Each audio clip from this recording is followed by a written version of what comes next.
Good afternoon, ladies and gentlemen, and welcome to Friday night high school football action on Saultsports TV from Superior Heights John Wayne Fott Field in Sault Ste. Marie, Ontario. Brought to you by Saultsports TV. Today's game features the 4-2 St. Mary's Knights against the 2-4 Superior Heights Steelhawks in the junior semifinal action. And senior action begins tonight at 7:30, in case you're wondering. I'm on the mic tonight, Ray Baswell calling the play-by-play. I got the very talented Mr. Jonathan Bujold on the color commentary.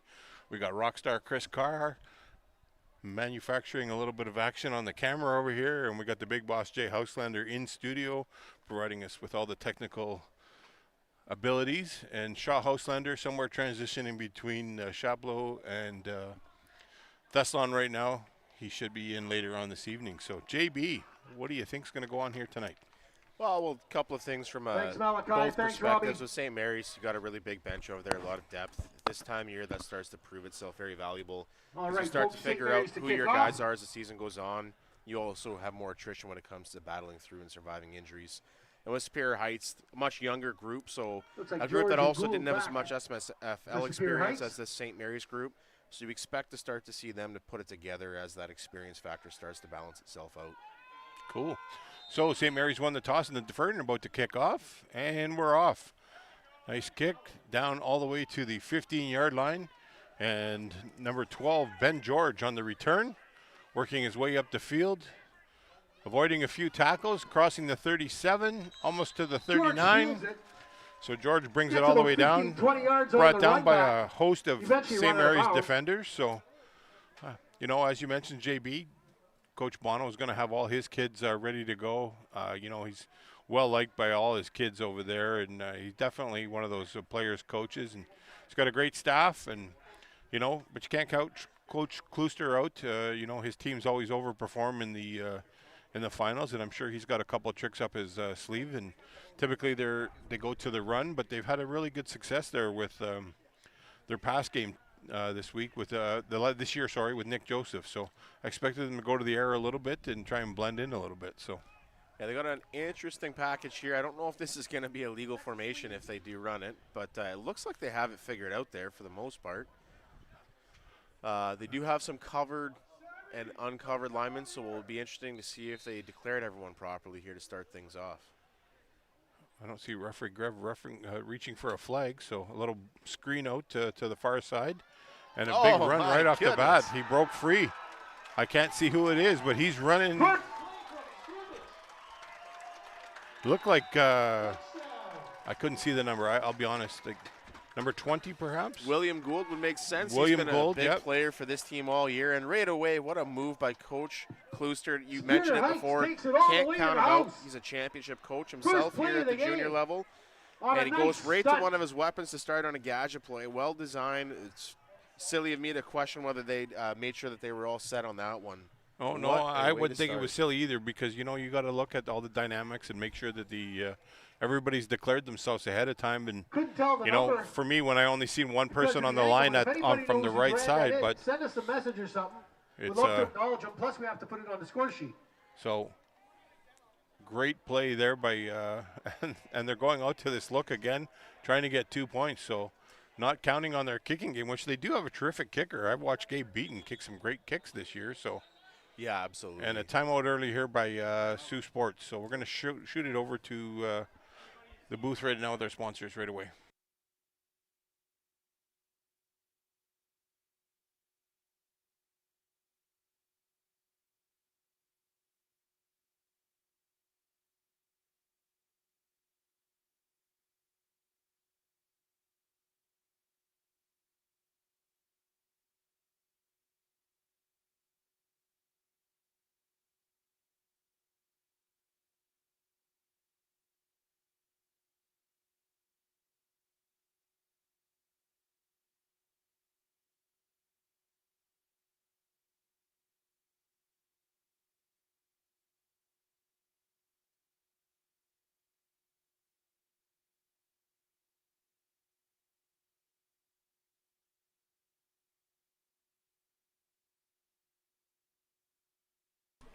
So, folks, we're back quickly after that quick timeout by Superior Heights. They've changed their they're set up here, and it looks they're going back to a more traditional look at setup here, but they are going to look like they're going to go for 2 points and trying to get off to a really early start. So under center, quick run up the middle, and I'm not sure he got there, so it's going to be unfortunate for them. But Coach Katie coming up with, the first play, JB, it was caught them kind of off guard, and it's going to be up to them to, adapt to some of the shenanigans that the Superior Heights team is going to try and pull off tonight and, get the upper hand. So credit to them for coming out with something a little bit different, not saw before, and, getting the early lead here right into the game, 30 seconds in. Yeah, and I'll be curious to see even in both games tonight what type of stuff we see like that. The downside of being in a 4-team loop like this, you end up facing each other twice, and if you lose that first game, you really don't want to bring out too much in the inventory to try and beat them the second game, because now you're putting stuff on film and giving them an opportunity to prepare for those plays in the playoffs. So now those safeguards are off for Coach Klooster. You can put everything on, because what's there to lose? You're the number 3 seed in the 2-3 matchup, trying to upstate St. Mary's, put some cool stuff in like that, and what better start to the game than to have it work like a charm and go for a touchdown. Yeah, so it's going to be up to Coach Bonifero here to rally his troops down to an early deficit, and I think it's going to be pretty methodical with the game plan that they call. He's going to be, Bono. He's been around for a lifetime, and he's going to have his kids prepared. So it's just an early shot fired. So keeping everybody on their toes, and the kickoff's going to start here. Looks like Gabe Beaton to kick the ball, and he kicked it out of bounds. So unfortunately, that's not the thing that Coach Klooster wanted to see, and he was trying a little pooch kick, and with the leg that Beaton has, I unless Coach Bonifero really didn't want to see anybody running it back too fast, I would kick that just a little bit further. I know the wind's going to play a little bit of a havoc this evening. It's going to swirl a little bit, but you couldn't ask for a better night. It's the weather's been great all day today, and looks like we're treated in for another great weekend. Well, just perfect skies, and it should create for good conditions tonight too. And especially when you have St. Mary's Senior coming up, you always want to see some nice weather for them in order to be able to unleash their full offense. So, beautiful day. The colors are really shining up here in Northern Ontario for the last couple of weeks with the fall leaves changing. So St. Mary's is going to take over on their 46, their side of the 46. So play is whistled in by head referee Grev. And see what St. Mary's comes out in here to start off the game.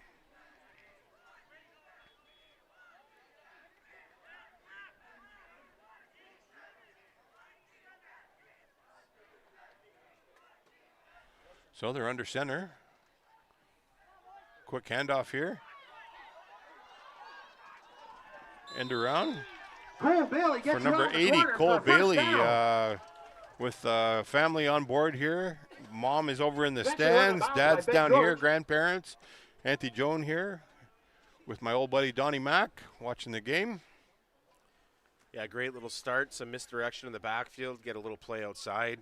Superior Heights not able to get contained, and all of a sudden St. Mary's able to get a big chunk play, first down. We'll see if they try to play off that now with Pro Didier up the middle.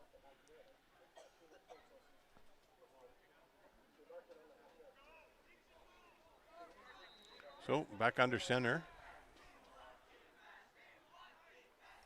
Oh, that was definitely offside by St. Mary's. Number 20 for St. Mary's is going to get called back as far as he's running. Unfortunately, it looked like Lyric Bruni was about 3 yards over the line at the time of snap. He just timed his run a little bit too early, and maybe just a little bit of early nerves here, being some of the first playoff games for some of these young men. So. Yeah, for sure. And, you look at it, St. Mary's just trying to get off to a quick start. Even the backfield a little bit eager to get started off there when their backfield motion. But I think that's going to be the game script here today for St. Mary's. They're the number 2 seed. They beat this team twice. I think Coach Bonifero is going to try and beat them the same way he did the first couple of times until they can prove otherwise. Also, even from his perspective, too, as the favorite, you don't want to put too much on film for next week if you don't have to as well, right? But Superior Heights could certainly force their hand, make them open up the playbook a bit, and we'll see if that becomes the case today. Yeah, so that penalty is going to back them up. Looks like about, I'm not sure what the yardage was called there, but that was a first down. I don't know why that's not back 10. Did I miss something? Yeah, I'm not positive on that one. I've never seen 6-yard penalty. But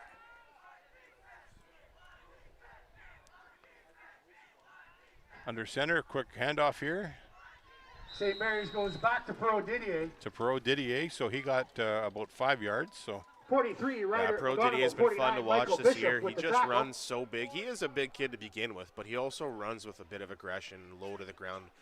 I want to say violence to it. I don't like to use that word when we're talking about high school sports, but that really is the football terminology. He runs angry, and he's a fun player to watch in this system, and if you can get some speed guys on the outside to complement him too. Yeah, you know what? He's got some great size there, and he's using it to his advantage. So second down here, and just for those watching from home, this is a 4-down league. So you'll see 4 downs as opposed to the 3 tonight. So back to pass is number 11 there in Juma. And he tucks it and runs, and he's got himself a first down, and he got pushed out here by number 12, Ben George. So yards and a first down, got about a 15-yard run there. Before being knocked out of bounds. Well, St. Mary's Junior certainly not without its plethora of weapons, and Juma is certainly one of them.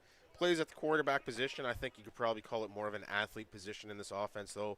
Juma's certainly not afraid to take off and use his legs, and he might be the best player in space with his legs on this team as well.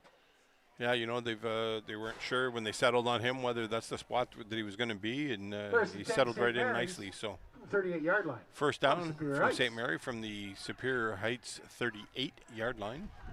Quick handoff up the middle, and Superior Heights having nothing to do with that big number 68, Thomas Riley, and I'm not sure I've seen the other individual. It looked like number 43 perhaps. 74, Real. Ryder McDonald in on there. With a short carry for just about a yard. Yeah, when you have a quick little dive with your fullback and it hits the line as quickly as it does, that double team really has to work to move a big guy like number 68. And that time they just weren't able to get traction and move him out of that gap. Yeah, ended up getting them, netting them about 1 yard. So from under center again. Another handoff to number 6 for St. Mary's, Parker Hickey. St. Mary's goes to Parker Hickey. He got, looks like another 7 yards, so it's going to be third down and 3. So, well, another player that the St. Mary's staff talks very highly of, Parker Hickey. Whenever you talk to Coach Bono, he tells you how much of a weapon this kid is. And unfortunately, they have so many kids that have to get the ball too, but he certainly thinks that this kid is capable of carrying a bigger load in this offense. Looks like they have Cole Bailey back a little bit further in this setup, so wouldn't be surprised to see him get the ball here. No, blocking. Straight run up the middle, and that ball that goes back to Hickey. He got about a yard, maybe half yard there, so Hickey and the Superior Heights defense holding firm here and causing a 4th down. So, you know, Coach Bono, I call him Riverboat Ron, not shy of gambling on 4th down here. So pivotal 4th down, and it's going to be up to Coach Harper, the defensive coordinator for Superior Heights, to see if they can get a stop. So, well, and a smart move here, I think, by Coach Bono to bring in Pro Didier on this short gain. If nothing else, it draws attention in the middle and gets somebody maybe open on the outside peripheral too. And he was stymied, so Superior Heights defense with a little bit of fortitude. 52, and Colton DeVoe comes in. Colton DeVoe made a great stop and turned the ball over, so St. Mary's thwarted on their 4th down attempt. Well, you know, Colton DeVoe might have been the star on this defense this year. He's had a really, really great season. And right there, he sniffs that out, able to step up. And you like to see that in a young linebacker who at this point in the season knows when it's a run-first commitment, you take that first step downhill and you meet the man in the gap. And that time he takes on a big Pro Didier and is able to stop him for a 4th down stop. Yeah, you know, we called Colton DeVoe's name quite a bit in the last game, and he's really stepping forward here. So we're going back to this. Superior Heights back into their strange set here, trying to make it work for them, but they got 2 receivers over here and 1 safety, so that's a backwards pass, and it's caught by Gould, and he was able to get about a yard and a half. So yeah, I'm trying to count, Coach, how many people are off the line in the backfield on this, and I don't know if the numbers are lining up to me quite so much, but yeah, well, they had both the receivers on this side not covering up the person on the end, so it's an offset formation. They have 1 tackle beside the center. And they now have both of the receivers on this side of the field. Yeah, no, we got 5 men off the line. That's 2nd and 9 for Superior Heights. That's right. And Nick Joseph trying to get himself around, and unfortunately it didn't work out for them. There is a sack, and not sure. Look, I'm just trying to get a number for you folks, but it looked Dominic like Cavalier Dominic Cavalier in on the takes down tackle. Nick Joseph for a sack. Well, and Dominic Cavalier highly Sets touted up on this 3rd and team as 12 well for by Spear Coach Heights. Montefiore. He speaks highly of him. I like to see that Coach Kluster, though. This is a full package. This isn't just one gimmick play. So we'll see what else they have in store here. Yeah, Coach Katie's made the adjustment already, so another quick screen here to number 15, Gabe Beaton. And ball was actually dropped, and so is referee Bishop, actually. So quick to jump on his feet, and it's going to force 4th down for Superior Heights. So as much as they're trying to change things up here, they're going to have to with the tackle. work on getting that. If they're going to put a pass out to the flats, they got to get it there a lot quicker than that. It's got to be just a 2-step drop from the quarterback. Yeah, and even the urgency from the receiver there. It has to turn into a full go sprint because this St. Mary's defense has a lot of speed, and you don't have the numbers advantage necessarily every time you run one of these plays in space. Beaton back to punt. So Gabe Beaton back to punt here on 4th down. 6 minutes into the first quarter. What a fancy setup we have here tonight, Coach. And they got 2 hot players, it looks like, JB? Yeah, we'll see if they stay behind the punter long enough to stay onside. And it looks like it's the case, and this is short, and this is dangerous here. Number 12 is live. Number 55 for St. Mary's, quick to jump on the ball. Addison Newfield, and Short he punt picked up by Ashton Newfield. He takes brought it all it the way down, and across a the big flag over there on the 25 side. line So before being tackled. Yeah, it might be a late hit there Flag on the comes sidelines, but hey, what late great on the awareness play. there by a young player. High football IQ, knows that the 2 players are live, including the punter. Short to the left, just picks it up, and then not only picks it up, but gets a good chunk of yards afterwards too. We'll see if it stands now. yeah, waiting for the signal. It's either potentially something to do with a foul on the tackle or a block in the back of some sort. But referee Grev is now talking to St. Mary's, so it's definitely on Superior Heights. Unnecessary roughness. It's a face mask penalty, so that's what my original thought was on that. So they're going to accept the penalty because it was on the tackle, and they're going to push the ball forward. And that'll be up 15 yards, so it looks like That's unnecessary roughness against Superior Heights, a face mask call. looks like That'll it'll back him be up 15 down yards. to the It'll still be 1st down for St. Mary's.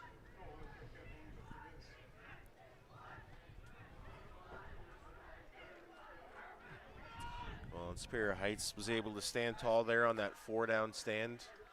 The previous drive, we'll see if they can maintain their lead here. So it is 15 yards from the spot of the foul where he was brought down. So that's going to take them all the way down to the 8-yard line. Be a tall task with Pro Didier in the backfield too to get a couple of stops here, but we've seen Superior Heights do it already once today. So St. Mary's under center. Coach Bonifiero's got the play in, having a bit of discussion with their staff. Referee Grev whistles the ball in for play. Pro Diddy, nope. Ball was fumbled. That looked like number 89. The exchange is That's bobbled. 29 there, Coach. 29, okay. Adam Number eight, Provenzano, a Adam little Provenzano end comes in around, for the and tackle for a unfortunately loss. just the connection between Juma and him on the handoff wasn't great.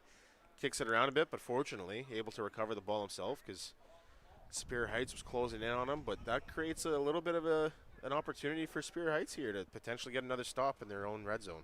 Yeah, that backed them up about 9 yards. So now it's going to be 2nd and 16.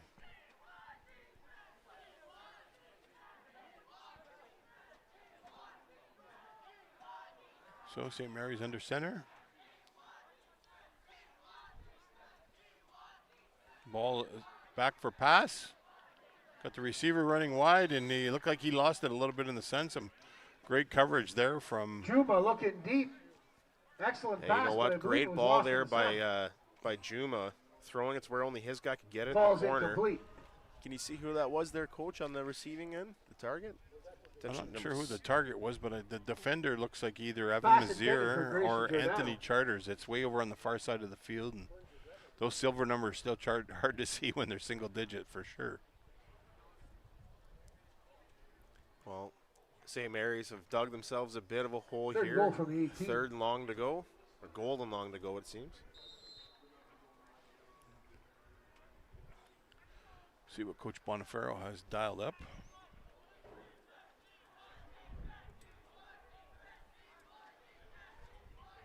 End around. St. Mary's runner, number 29. Oh, and that was kind of He gets all the way down to the one. A little bit of a cheesy horse collar thing. He grabbed a hold of it but let go right away. So, yeah, you know, that would have put us in an interesting situation there. 4th and very short and goal, and Coach Bonifero, knowing him, he probably would have went for it on 4th down and giving Spear Heights another chance at a stop. 2 flags coming out. Now this looks like it's going to be a fresh set of downs for St. Mary's with very short to go. Referee Corelli, Johnny on the spot on that call, and we both seen it from up here. And you know, the player didn't do it intentionally. He did reach out just trying to grab a hold, and instead of getting inside that jersey, he just had to grab at the numbers, and that's something you coach them up on when they get, if they're chasing somebody, either a foot slap or a jersey grab from more the center or the back. So. Yeah, and you know, that's a young player thing to do too, is stand tall when you're in pursuit, So not get low. And unfortunately, when you're not getting low and you're not Superior Heights, hinging at the hip, you tend to reach with your hands, and all of a sudden you become a bit of a puller and a grabber when you're in your tackling stance. And unfortunately, that one drew the eye of the referees with that horse collar. Got to think that Pro Diddy is going to get the ball down here on the 1 yard line and try and push it through. And in for the touchdown. Untouched for the touchdown. So St. Mary's able to get on the board here late in the first quarter, and it's a tie ball game. Yeah, you know, cleaning some stuff up on both sides of the ball for these two teams was evidence on that drive.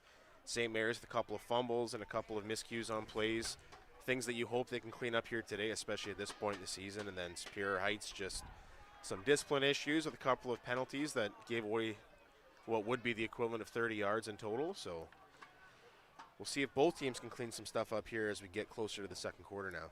Looks like Chase Carney back to see if he can tack on the extra point to give St. Mary's the lead. And successful. St. Mary's up in front, 7-6 with 4:31 to go here in the second quarter. Sorry, first quarter.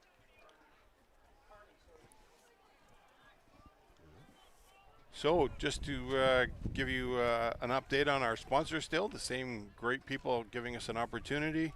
Northern Sports Excellence, True House Sports Radio, Gen 7 in the Rankin, Cobb's Bakery in the Churchill Plaza, JB beside me here with the Reliance Home Comfort, Algoma District School Board, Huron Superior Catholic District School Board, Algoma Thunderbird Athletics, Elite 8 Basketball Academy, and Liberty Tax here in Sault Ste. Marie. So thank you to our sponsors, and if you are looking at getting in on the sponsorship for these broadcasts, please contact Jay Houselander at SAULTsports.com, and he'll be able to help you out. Yeah, and plenty of other high school sports to jump on board with coming here soon. High school hockey, boys basketball. You also have volleyball coming up on the women's side, I believe. So lots of things with the broadcasting to get involved with if you want to be a sponsor moving forward.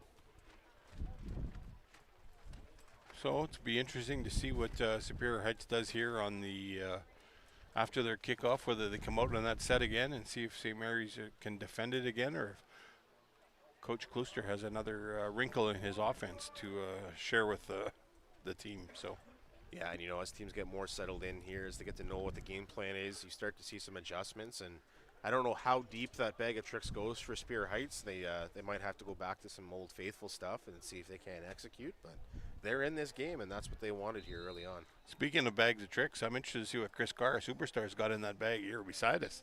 Maybe he's providing us with a little snack after. So, great kick here, down, and ball's rolling in. Hopefully he lets it go out of bounds, and it'll be a penalty, so he did.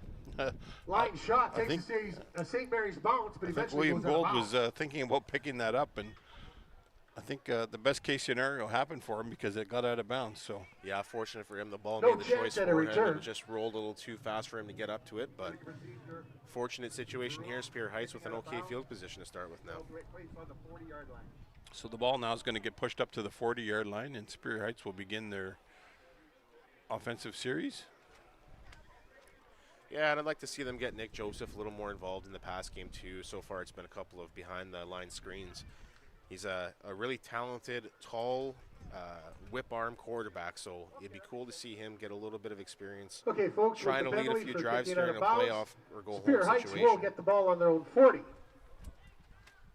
So they're back into that set again. So obviously they're trying to take advantage of an opportunity, and St. Mary's they shifted back into their offensive setup.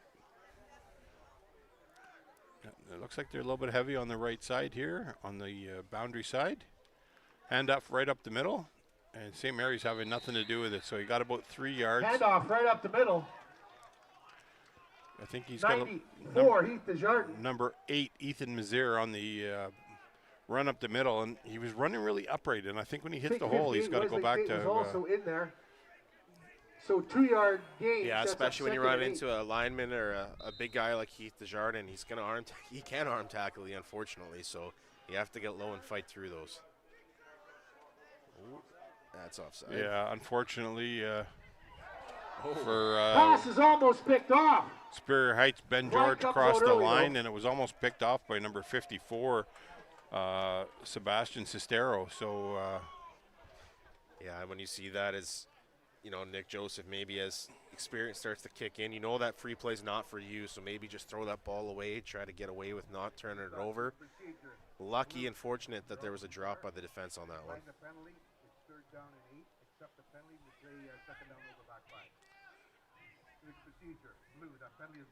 So the penalty was illegal procedure on the offside. St. Mary's chose to decline. We're going to push the ball to 3rd down, and Superior Heights still in. Looking for a signal from his coach.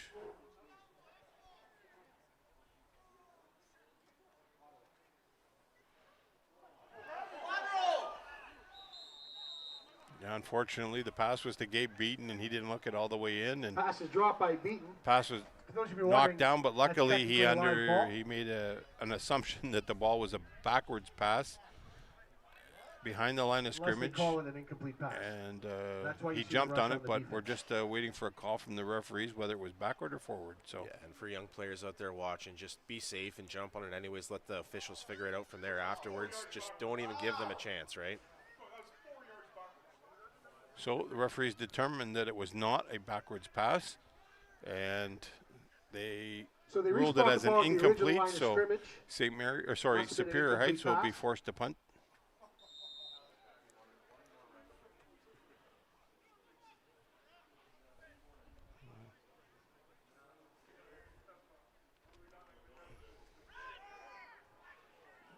And Superior Heights trying to make something happen here, and they had Gabe Beaton take the snap and try and run it up. So St. Mary's did not bite on that and were able to make the tackle. Looked like Heath Desjardins in on the tackle. And St. Mary's will take the ball 1st down and 10 from the 41 of Superior Heights. So yeah, that looked like a pre-planned fake there, Coach. It was in the playmaker's head to take off and run as soon as they got it, regardless. It didn't look like a read to me. And the unfortunate part is you have 2 players behind you, so that takes away 2 numbers in your blocking scheme as well. And you're going for a big distance. So 100%. If you're going to make that play call, those players that you have that are signaled kind of hot should be right up behind the kicker and starting running to make some blocking for him and make some room. So Coach Boniferro here a little slow on his play call in. 41. And it's a timeout by St. Mary's because they weren't ready to play, hit the snap. So we're going to send this to our sponsors for a quick timeout.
Okay, folks, we're back under action here with 2:22 to go.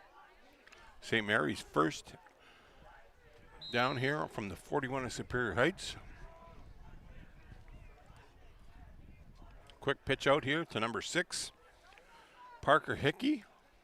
And off to Hickey, gets taken down somewhere across the 40. Superior Heights Flag having comes out. nothing to do with it, but apparently there's a flag, so. Colton DeVoe with the tackle.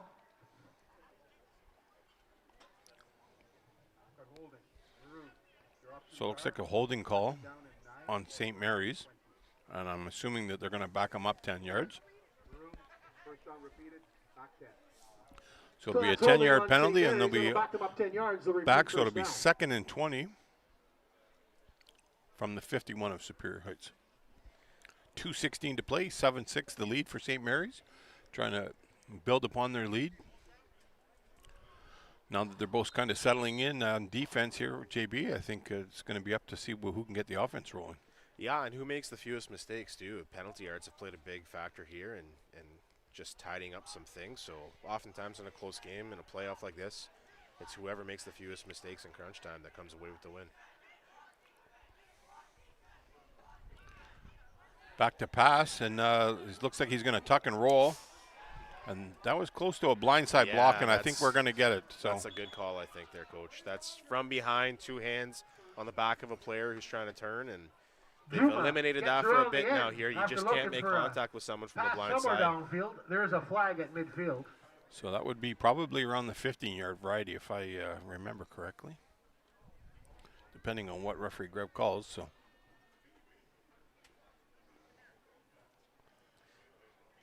I know this is a mixed bag when it comes to people's feelings, but it's such a good thing to take out of the game. It extends so many football careers, and I know it was fun when we used to play in that era where you could go on special teams and just decleat guys when they weren't looking and made you feel big and tough, but these days we want to see more and more young people in the game, and this is a great thing to take out of it. Yep, safety first. So Rob right, Johnny on the spot for that one. So unnecessary roughness on the blindside block. It's going to take them back 15. So it's going to be first and a bus pass for first down here. So. 18. Look good, but you can't do that anymore. Yeah. Referee Greb not realizing his mic's on. Yeah, so. live mic and kind of echoing what I just said. It looked good, but you just can't do that anymore, And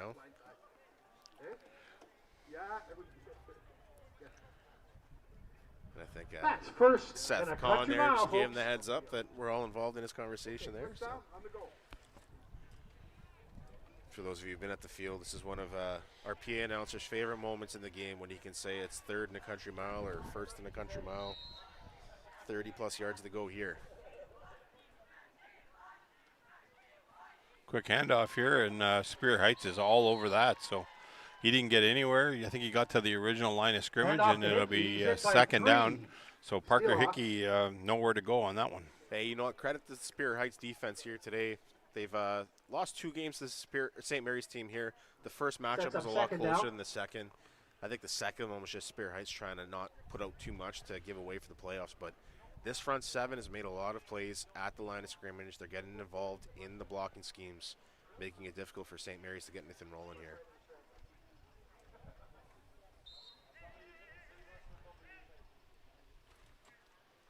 Looks like Coach Klooster yelling in some instruction.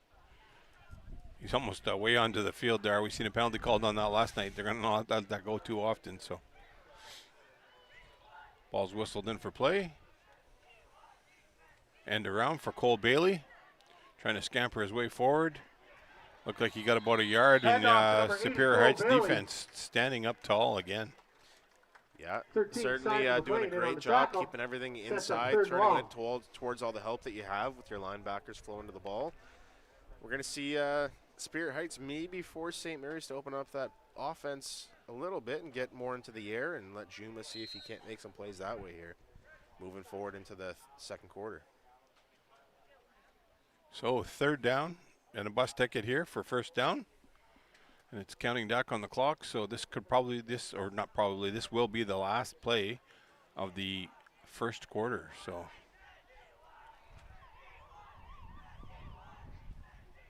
Snap is up. Quick pitch out to Perot Didier. And he just trucked the guy, but was unable to get it out. So bit of a tackle there, I think, by Evan Mazier. So fourth down for St. Mary's. Fourth down, and looks like St. Mary's is funneling out the punt team. Yeah, and you take a look there if you're Evan Mazier, but great job staying focused, wrapping up. It doesn't matter if it looks like a highlight reel, run over truck, whatever you want to call it. You made your play. It's now a turnover on downs, or a turnover here, and we're gonna see your team get a chance to add to their lead here in a big playoff, or at least fight to retain the lead here in a big playoff game. Yeah, so we're flipping the dish here, and you better quit saying turnovers because Chris Carr is going to be all over that. He probably likes the apple one. Yeah, so he's just trying not to dip into that bag, so he doesn't want us to see what he's got. Yeah, he's probably got a Toblerone stuck in his pocket still over there, so you better watch out.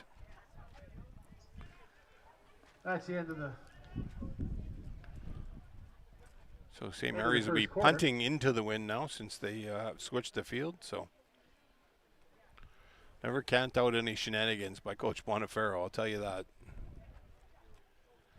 Especially when they're at midfield and he knows his opportunity and he's going to bet on his defense. So well, we need 28 to walk up on the line here. Also, this will be an illegal formation. There we go. A little adjustment. Yeah, I think referee Bishop giving him a little heads up. Short punt. And not enough distance. So from safety perspective, they ruled it down. And Superior Heights will take the ball right around the, looks like the 43-yard line, 44-yard line. So no run back, and that'll be 1st and 10 Superior from their own 49-yard line. Yeah, we'll see if they continue with that special formation they have rolling out for the playoffs here today, moving that offensive line over to their left and creating some isolation numbers on the right. The one thing I do like about a coach, and we'll see if it starts to have any effect, but when you're a linebacker on St. Mary's or a DB and you have assignments that you're comfortable with, that you worked on all year, all of a sudden you come into a game where you're feeling a little bit unsure of yourself and uncomfortable because now all of a sudden the assignments have changed a bit. So we'll see if Superior Heights goes back to that at some point. Yeah, it looks like they got a full house backfield here, so.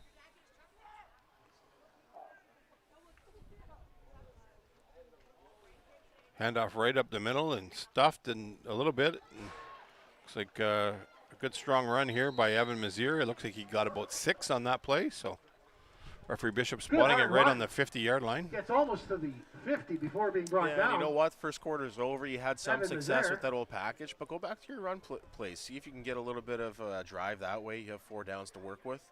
Why not see if you've improved in that aspect of your game as the season has gone on and see if St. Mary's can still stop it. Yeah, so on the stop on the play there by Brian Sonic and number 3, Brady Stevens. Looks like 89, Nathan Gransick with the tackle. Sets up 2nd and 4 for Superior Heights. Another handoff here to Evan Mazier. Got to the outside and another first down. They hand it back to Mazier. He gets around the corner for a first tackled down. there. Again, safety coming up, number 3, Brady Stevens. Brady Stevens. A nice little first down there and a couple of strong runs by Superior Heights. Either way, it's starting the first to get down, some movement Steelhawks. from their offensive line, and nice little bounce out there by Evan Mazier, able to get the first down. It looked like he could have potentially had more, but great job there by Stevens. Yeah, well, they showed us that little wrinkle in their offense, and I'm sure they saved a few more, but this is back to more of their traditional sort of set. And Mazier again dancing his way up. Looked like he got about 3.5, maybe 4 yards on that one, and tackled in quickly by number 94, Heath Desjardins. So, well, the thing I like about this too, in a close game like this, you run the ball successfully, you run down that clock, you shorten the game, you control the time of possession, keeps your defense fresh. So this is what you want in football in the playoffs: is you want to have control of the tempo of the game. Agreed, and this is what I expected from Coach Klooster. The exotic set I didn't really see into his game plan, but this is more of his style of coaching. So. Timeout is called. So we got a quick timeout here by Superior Heights, and we'll send it to our sponsor at the booth and the sponsors.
Okay, folks, we're back after that brief timeout from Superior Heights.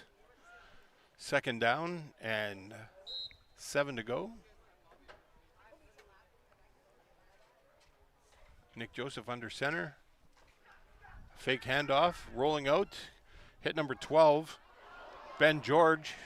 And looks like he fumbled the ball, so trying to flip it from one arm to the other, so. Yeah, I almost wonder if he even was able to secure the George reception there, Coach. I mean, it. I'm not sure that he at any point he really fully Eventually secured it. It brought kind of down bounced off of him. on the other side of midfield. Looks like the referees disagree with us up Yeah, here, 50 so yard line. back to their exotic set here with nobody really behind them.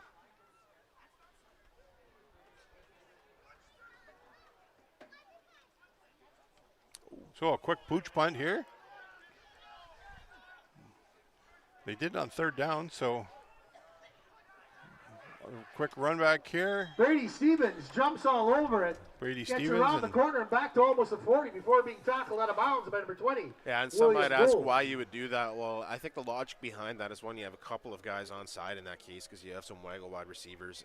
When we do it on third down, that safety and that defense is not going to be in any way prepared for that fake or that onside pooch. So you do it on third down. It's a quick punt, looking like you're in an offense formation, hoping to catch them off guard. But unfortunately, in this case, you weren't able to get anybody downfield to recover. yeah, you know what? For me, what I would have did on that was have a hot person behind me, and if you're going to do that pooch punt, let them stay behind you and then try and go down and make the tackle because that gives you an opportunity not only to recover the ball, but pin them either. If you don't recover it, you're pinning them deep down in the end zone. So. Well, we're getting really into the strategy and the coaching minutiae here with a third down quick punt to try and catch St. Mary's off guard here in a close game.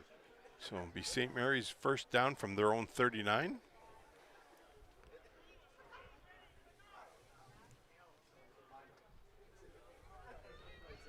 See what Coach Bonifero has in store here. 8 minutes and 50 seconds to go here in the first half. You got 3 seconds. And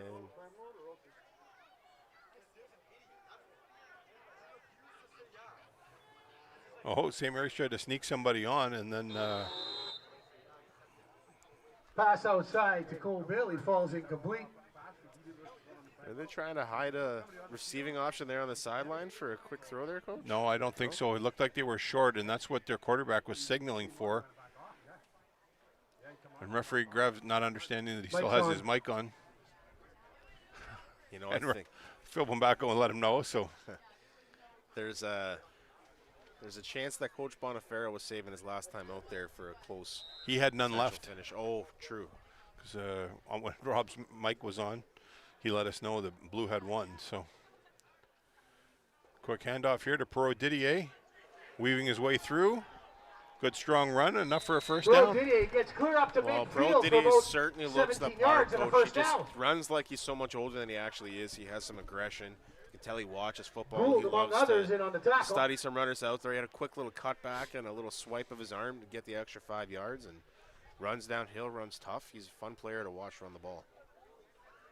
So enough for a first down, and it'll be them taking over 1 yard shy of center. And I think you're going to see a healthy dose of Pro Didier here from the St. Mary's team if he keeps running like that. And there it is, another hop. Oh, but Superior Heights quick to be ready to go. And Pro Didier getting a little aggressive because he was getting Nemo busts tackled, through. but credit to the It's Pro to Superior Didier. Heights As soon as he defender gets the there. ball, Colton DeVoe, Johnny on the spot, and number 75 giving him a little bit of hand there, Jonah Hargan. So Well, Colton DeVoe's had a great season. We've started to really see him come on, and he's made Lost some 2 big yards, plays here sets at the up line of second and scrimmage 12. already today. Could have fallen for that trap of getting into the dirty stuff there with a bit of talking back and forth, but became a composed player to walk away. roll out to Juma, trying to catch somebody. He's got somebody open, and the ball is dropped. Yeah, everything goes right there, Coach, and everything except for the final piece and execution, and that's watching the ball go in. I think as a young player, Juma you're looking downfield imagining for the Chase end zone Garney. before you've Ball's secured the ball, and incomplete. unfortunately, another deep hole for the St. Mary's offense here, Yeah. third and long. You know, you had to give credit there to Aaron Juma. He threw a nice ball, and Chase Carney just unable to get a handle on it and bring it in. Well, I've seen a couple of good throws like that from Juma here today. If I'm Coach Bonifacio and Chris Thompson, I'm opening up and letting him go in the second half, trying to win this game maybe with his arm as well.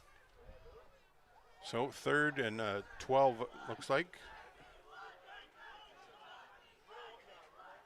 Fake handoff. Juma rolling out. Great pass to number 87 for St. Mary's on the money to Charles McInnes, and a huge first down for St. Mary's. Well, that's a big target and some great hands there by McInnes. What a catch on the run to go up there, two-handed concentration in stride, secure the ball and get a big chunk with some yards after the catch there on that play. And we talked about it a couple of times here today. Juma has the ability to be an athlete in the quarterback sphere as well, so maybe we start to see him open up the playbook with the passing game as well. I don't know. If I'm them, I'm going to keep targeting number 87. He's a big, strong young man there, and he towers over a lot of his defenders. So. Well, it's a mismatch. There's nobody out there his size on that Spirit Heights defense, Coach. And a quick run. Pierrot Didier looking for daylight, running his way to the corner. And he's in there for the touchdown. Pierrot Didier with a big 30-yard run there, and he's in for the score. Yeah, he got to that second level, and then he makes that cut to the left, and you just have a smaller DB out there trying to beat him one-on-one. It's really not a good recipe for success when you're putting Pierrot Didier out there in space with a DB. No, but credit to Didier. He ran right to the corner and made them chase him all the way down there, and they're out to, a 2-touchdown lead. So. Chris Carr getting interrogated by others up here in the booth now. His secret bag, drawing attention of everyone. He's holding on to it. He's got the Vulcan death grip going on it right now. So I think he feels the vulture swarming in on him. Carney to attempt the extra point. We're just going to cut the bag out from underneath him, and he won't even know. We'll just give it a little slice. Yep, leave him there holding the top of the bag. So, looks like St. Mary's on to try the extra point. Spot is down, and the kick is good. Kick is up. St. Mary's, 5:46 to go, 14-6 lead. Well, if you're Spirit Heights, you have to stay optimistic here. You're still in this game. Your defense is held strong for most of this game. Offense, I think that you just go back to what you're good at, Coach. The running game was looking really good there for a bit, and they got a little away from it, put themselves in a hole. Short to intermediate run game, it's there for you, and you're doing it well. So, and if I'm Coach Klooster, I'm shortening this game. I'm eating up time of possession. I'm keeping it close, giving my defense a break, giving us a chance at a big play at some point later in the game at a critical point. 100%. He's got 5:46 to play with here, and that is a ton of time in junior football to march your team down the field and see if you can get some momentum rolling here. And you don't want to be turning the ball over too quickly and give St. Mary's another opportunity to get up on you, but you got to be ready. These turnovers, every time they turn there's a score or turn the possession over, these setups are sure taking a long time, and I think the referees are being very liberal with letting them set ups here. So. Another thing we've seen a few times this year, Coach, is the kids on the field flipping the field without their permission, going to the wrong side of it. We've seen that a couple of times here this year. So when you're not in a rush to get back on the field, lapse in time, sometimes you forget where you're supposed to be standing. So number 18, Grayson Giordano, getting ready to kick off for St. Mary's. And a little chip shot. Ball was successfully grabbed by it looked like it was deflected by one of the Spirit Heights players, but number 43, Ryder McGonigal, was able to jump on it. They're going to start out at their 49-yard line, so that's great field position with 5:43 to go. Bold move by Coach Bono and Spirit Heights special team staff there, but you know what? Spirit Heights is not going to complain. It gives them a little bit of a better field position to start things out here.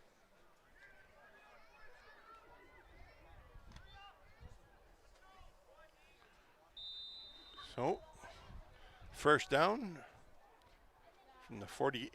It looks like they spotted it back another yard. So, Evan Mazier with the carry, trying to bust it out. And number 94, Heath Desjardins, in on the tackle right away. So, if I'm Superior Heights, I'm going to get that. I'm going to get that blocked off pretty good there. If you're going to keep handling it to him and you're going to run that way, Desjardins going to be Johnny on the spot. Well, and you know what? If you look back at the replay, there was a cutback lane to go the other way. I think sometimes players fall in love with trying to bounce it outside instead of looking at it to cut it back up the middle. If I'm Superior Heights, hopefully my sideline sees that because we have a good angle at it, and we try to attack that later.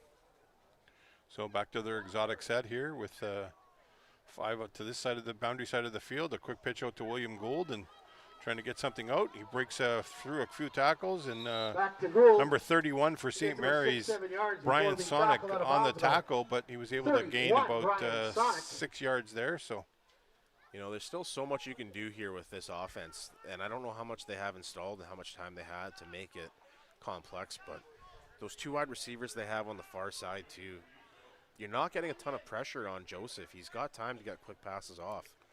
So I wonder if there's more dialed up here on that right side of the offense as well.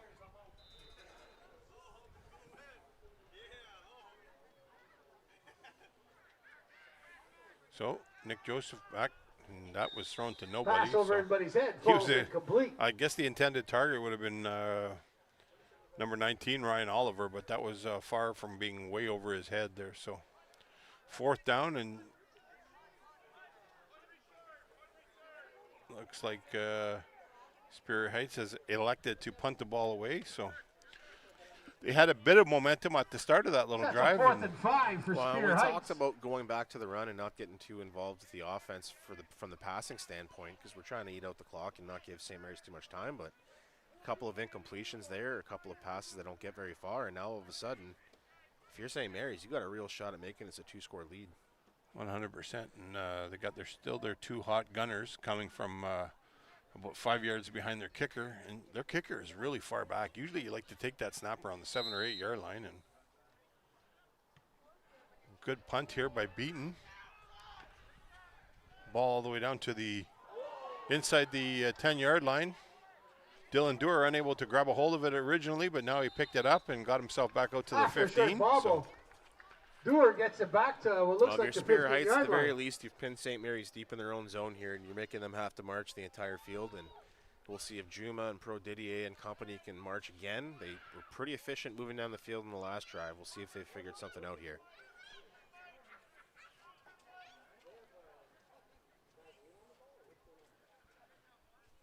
So it looks like they're going to take over on the 15. And 4 minutes and 19. So I got to think Coach Bonifero is going to try and want to get that second score and get a 2-score lead. And I wouldn't be surprised to see him get to the air a little bit here. And if I'm him, I'm utilizing big number 87 here and, you know, a couple of their other receivers. Well, it looks like a real mismatch, and Superior Heights still walking a lot of players up the line of scrimmage. That play-action pass game should be there. Instead, they hand it off, and it goes nowhere. Devo, untouched again, takes down Parker Colton Hickey for a loss. DeVoe taking Parker Hickey in the backfield. So I'll tell you, Colton DeVoe has come to play tonight. 2nd and 14. Yeah, we're getting to know his name pretty well, and that's my favorite part of this junior loop. By the time you get to this part of the season, you start to hear some names on repeat. Colton DeVoe's been one of those names, and he's made a lot of tackles for a loss here today, and I'm really impressed by his production.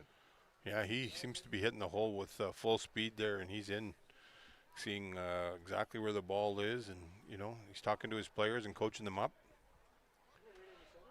He's right in the front of the nose guard there, or the center, sorry, and he's blitzing the line. So Juma out far, and the pass is overthrown for, it looked like Pass downfield intended for Provenzano, falls incomplete. number 29, Adam Provenzano. There's a flag, so I'm going to assume that it's a hold in the backfield.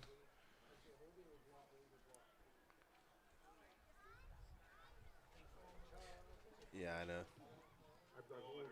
Maroon, you're off the gun. Find the penalty. It's 3rd down. On the 11. Accept the penalty. We'll go half the distance over the goal. Repeat 2nd down. So if I'm Coach Klooster, I'm declining this penalty. But Start holding. Maroon, that penalty is declined. 3rd so down. smart call there, I is think, by the declined. Superior Heights coaching That'll staff, be and 3rd down for the Knights. forcing this to 3rd down, and looks like 14 with 3:21 to go.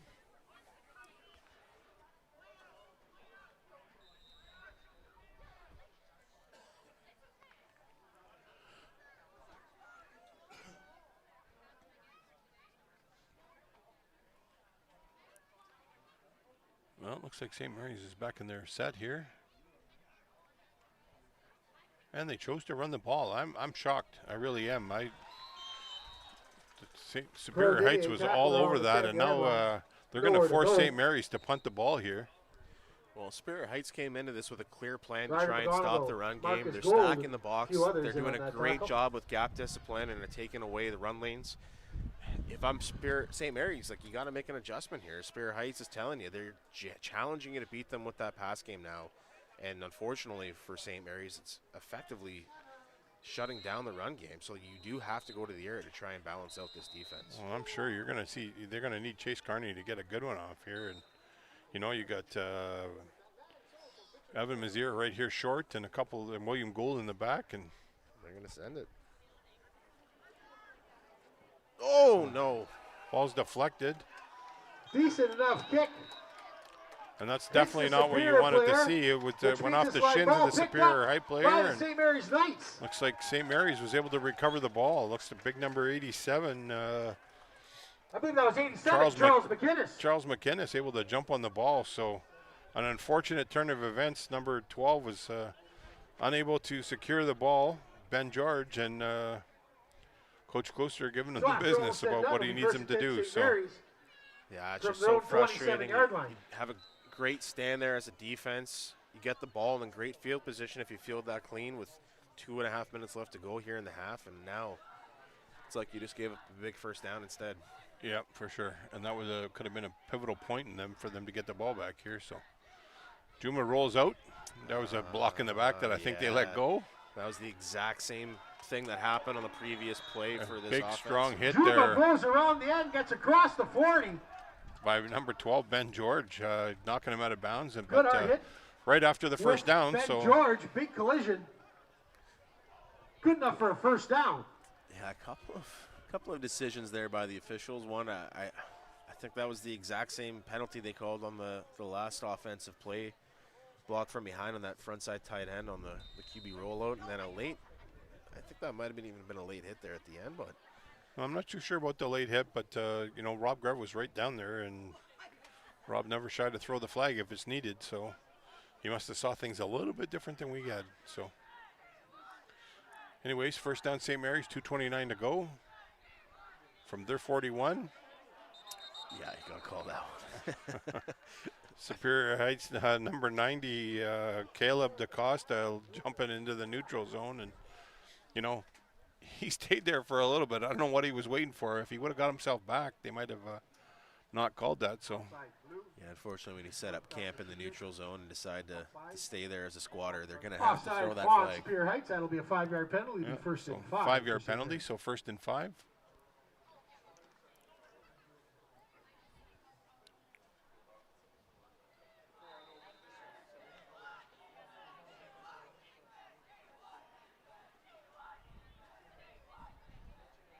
From the gun. Juma with a high snap. That's the first time they've been back there in a while. So Juma trying to find somebody to throw the ball to. And he's going to tuck it and run. Oh, and he no blew way. by the receiver. And he's already down. And they were able to corral him right around the 6-yard line. He couldn't have made that any closer to the sideline when he was running. Some great blocking there by the St. Mary's offense. Hey, that takes a special athlete to be in a situation where you are running 20 yards behind the line of scrimmage backwards to try and recover a ball. Not only turn and assess whether you have a receiving option, but have the awareness to tuck it, cut back, get back to the sideline, and almost give yourself a 2-touchdown lead by taking it all the way. About 6 yards short of doing so. What a play by Aaron Juma, excuse me. We'll hear about his older brother Kieran later here today. Well, there's a whole bunch of that Juma family, you know, really good athletes. I coached one of them over at Cora when I was there, so great family. So I'm just blown away by the athleticism of that play. I thought there, Maroon didn't have any timeouts left, but apparently they do. So we're going to send this timeout to the booth. And a brief timeout, folks.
All right, timeout's over, folks.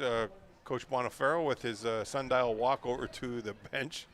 Never known for flashing his speed except for on the football field.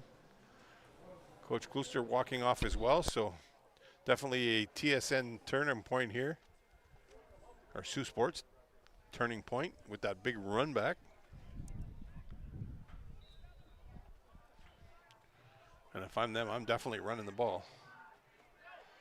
Pro Didier running the ball down to the 4-yard line. So great tackle there by number 68, Thomas Riley. Well, you got to give a kudos to the St. Superior Heights coaching staff. They came out with a game plan to try and limit the running game, and they've done a pretty good job of it for the most part. Yeah, you know what? The exception of that big run by Pro Didier and that last one that was kind of non-planned run. It was a rollout that was supposed to happen and a bad snap, but yeah, the score sheet's not going to reflect the job they've done, unfortunately. But for those who've been watching since the beginning, they've done a pretty good job. clock down. A quick pitch out here. Oh.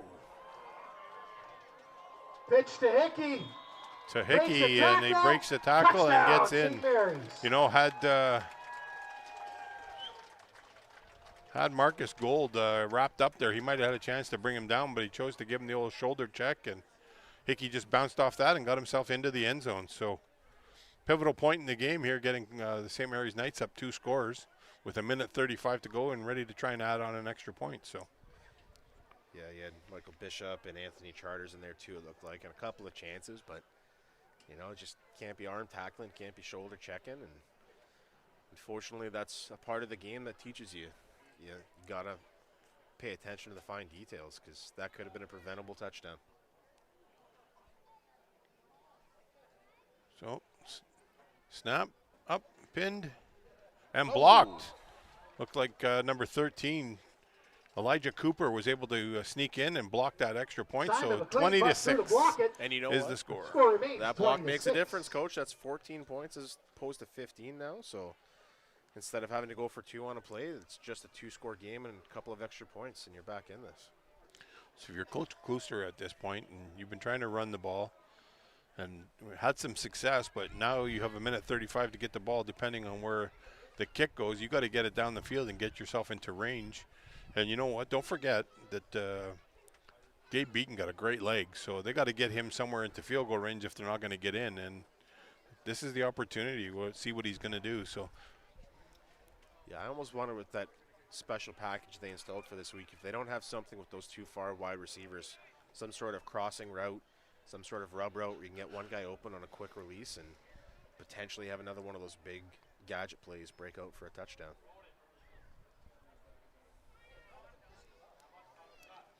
Coach really taking a lot of time with this special team here, so maybe he's trying to set something up on the return. And I'm thinking if you're Coach Bonifero, you're not trying to do a little chip shot here. You want to make them run it back as far as you can, but you also want to give up a big return either. So.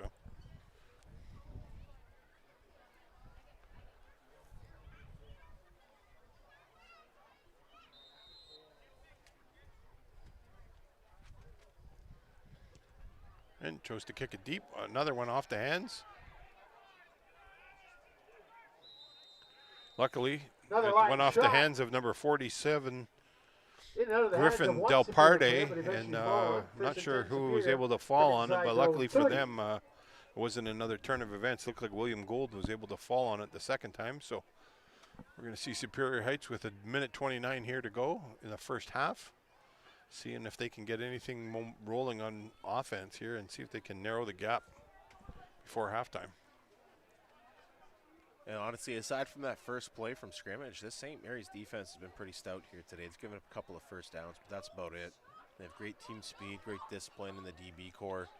Linebackers do a good job flowing to the ball. So it's a tall task for Superior Heights here to get downfield with such a short amount of time to go, but at the same time, we know that athletes are athletes sometimes, and all it takes is one play to break out.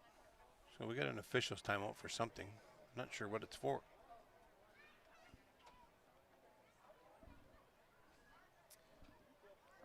Doesn't seem to be anything too urgent.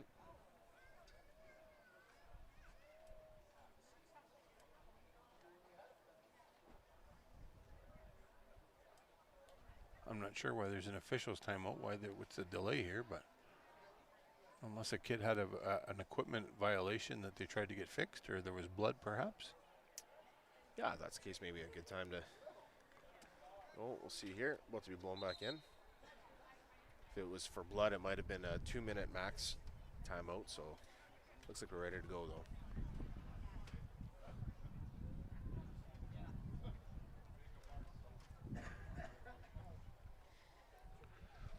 Referee Grev getting ready to whistle it in. First down from their own 29.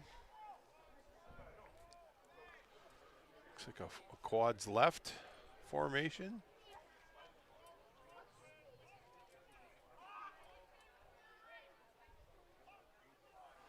Pass up. Overthrew number 12, Ben George on that one. Pass downfield intended for George, falls incomplete. Sets up 2nd and 10. That's just about knowledge by understanding the wind's going to add a little extra 5 or 6 yards to the ball every time he throws it. So, yeah, and that's a young football player tendency too, to get lost track in the ball and think that you're overrunning it when in fact the quarterback's throwing exactly the way you were going. So that gets better with time.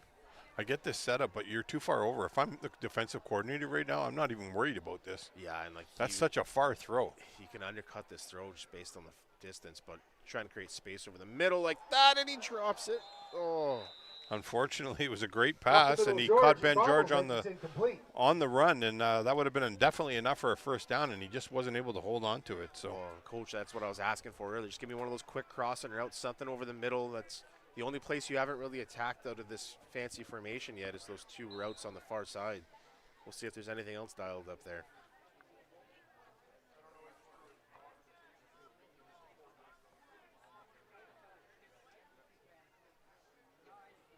Snap is back. Same play. Success this time. He was able to hold on to it, and they got all the way to midfield. So number 13 able to reel it in, Elijah Cooper. Well, the one benefit to having these 6 players over here on the left is you essentially turn this game into 6-on-6. You start to attack that 2/3 of the field on the right. Just leak out their running back here on a little seam route out of the backfield, and nice little first down. We'll see if there's anything else coming out of this playbook here.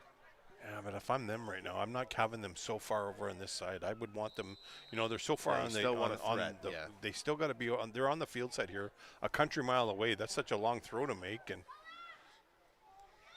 looks like Evan Mazier with a quick handoff, got about 4 yards they perhaps. Go back to Mazier. He gets a couple yards before being taken down by Desjardins and Tate.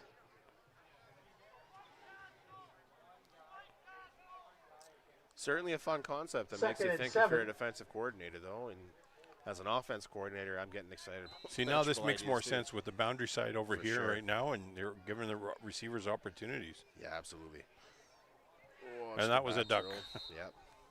Unfortunately, that was the old pizza throw like you and I discussed before. It's holding it like you're getting ready to deliver a pizza to a table, and you got to get that thumb down in order to make that snap throw, right? So. Yeah, and on those quick screen passes, you just have to make sure your footwork and your hips are pointing the right direction. You're committed to the throw. You really can't throw it lollygag over there. Somebody's going to pick that off and take it the other way.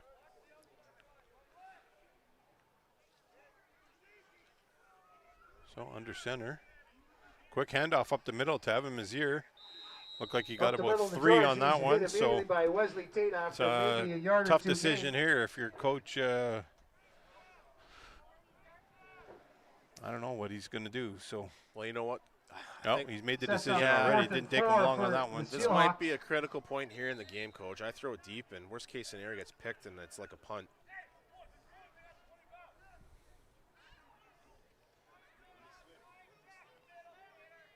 If I'm him, I'm going to potentially leak this out to Mazier and give him an opportunity. Right up the middle. Oh, he just about made it, and he's still trying to run, but St. Mary's defense standing up to the task, and it's going to be first down. St. Mary's with 29 seconds to go, and they're going to take over the ball at their own 45-yard line. So, well, we might look back at that tackle by Ashton That'll be a turnover and think of that as the moment where this game kind of got away from Spear Heights. That was inches away from being a first down and extending this drive and giving them a chance here before halftime. And now, going into the second half, Spear Heights, or St. Mary's really just has to run the ball in the second half, eat up the clock, keep Superior Heights off the field, and we just haven't seen Superior Heights be able to drive sustainable drives against this defense yet. Yeah, and you know what? Right now, if you're making sure that you don't get beat deep, if you're the defensive coordinator, or if you're St. Mary's, I wouldn't be hesitant to take a couple of shots at this one for sure.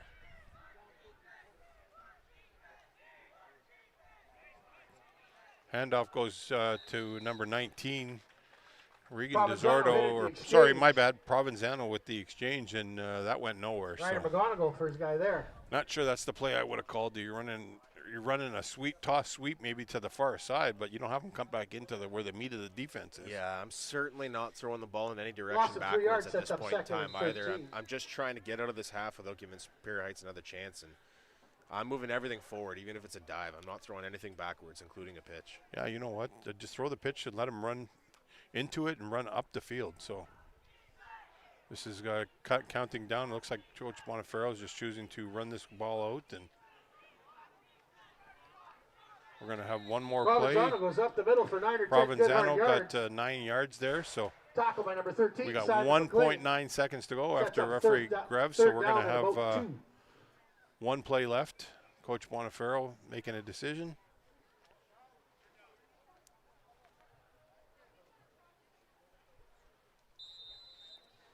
I don't know if I like this risk reward here, Coach. I mean, if you make a mistake, you give This will be the Superior last Heights play of the half, life. barring a penalty. If you're safe, you go into the half with a 2-score lead and the chance to just run the ball in the second half and go away with a bid to the the finals. So Yeah, and they're going to get the ball in the second half, so they won the toss and deferred. So,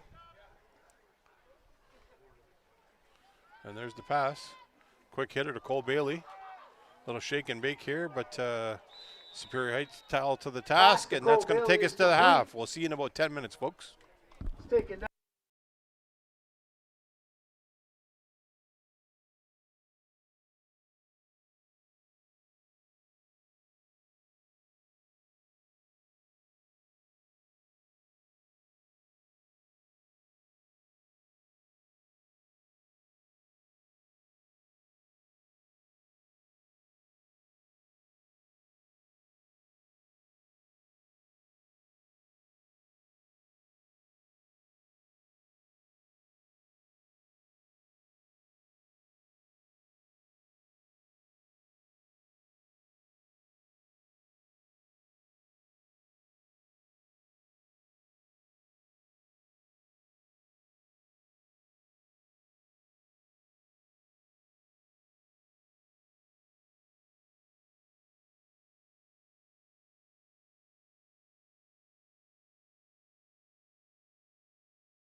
Good evening, folks. Welcome back to the second half action here at Sergeant John Wayne Fieldhouse and Superior Heights football field. St. Mary's with a commanding lead of 20-6. We're about to start the third quarter. Superior Heights is kicking off. Gabe Beaton with a nice bomb down, and looks like Dylan Dewar on the return. Weaving his way through. All the way up to the 30-yard line. So 1st and 10, St. Mary's. Yeah, great kick, but a great return there by Dewar too, and what could have been a pinned position for St. Mary's to start the second half ends up being pretty okay field position. yeah, you know what? The younger Dewar generation definitely outshining the older generation. So, with the exception of Derek. So Derek is definitely the talented athlete out of the family. So. We hear more of them coming up tonight. We got Jet Dewar for the senior team against Superior Heights. 7:30 start time. And we had Everett Dewar on the Superior Heights. So quick pass here, Juma to number 18. Success and a great run and catch here by number 18, Grayson Giordano, tackled down at the 9-yard line. Well, you know, we talked about it before the end of the first half. Superior Heights is insisting on stacking that box, trying to take away the run game. And we've seen Juma with a couple of great passes, a couple where his receivers maybe let him down. That time, his receiver did not let him down. Giordano gets the ball in space, makes a man miss, adds another 15, 20 yards. Big play to start this half for St. Mary's. So a little bit of a miss on yardage on my end here. It's on the 31, not the 29. So big pass play for St. Mary's. Coach Bono digging deep in for the pass plays.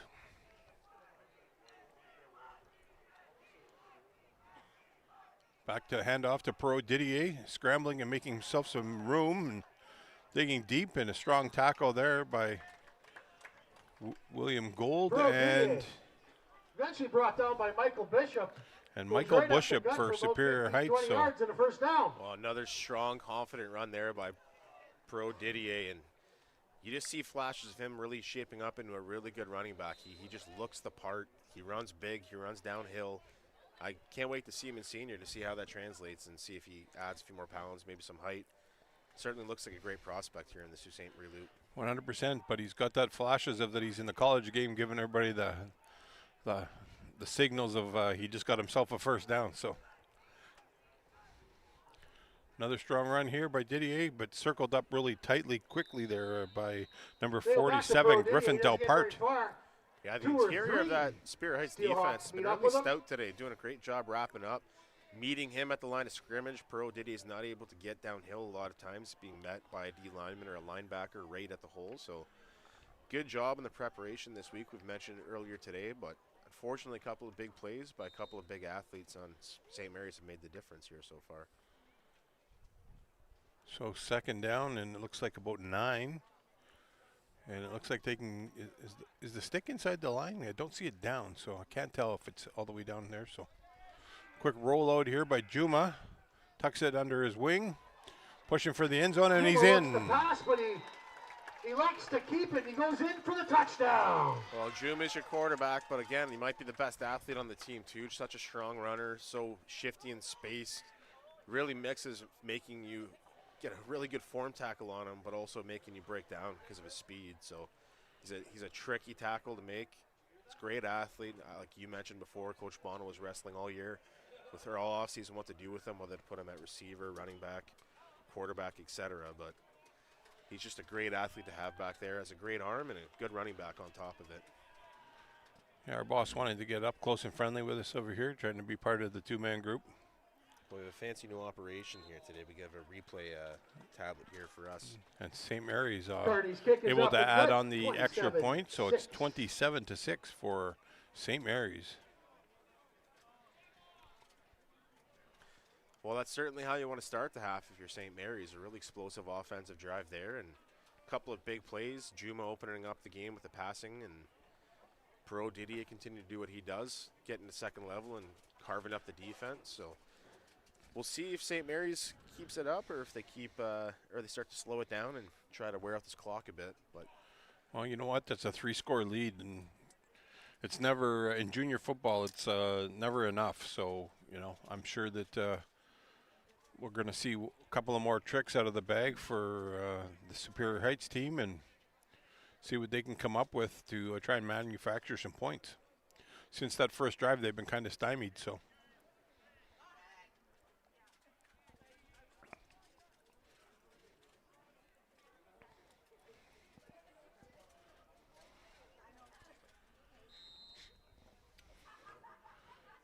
Number 18 off to kick the ball off. Grayson Giordano kicks it deep over William Gould.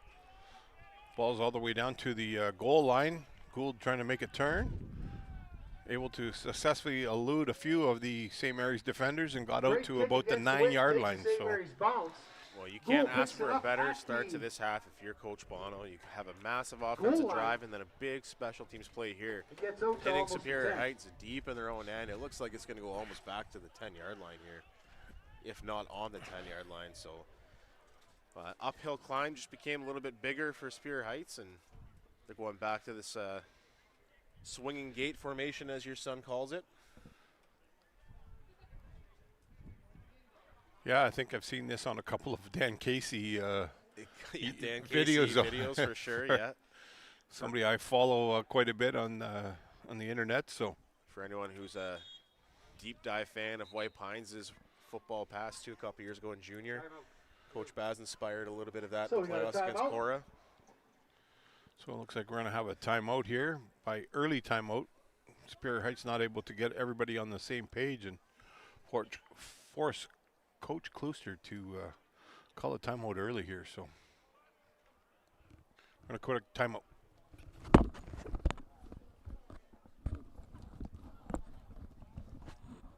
Who's doing your surgery, Nutter?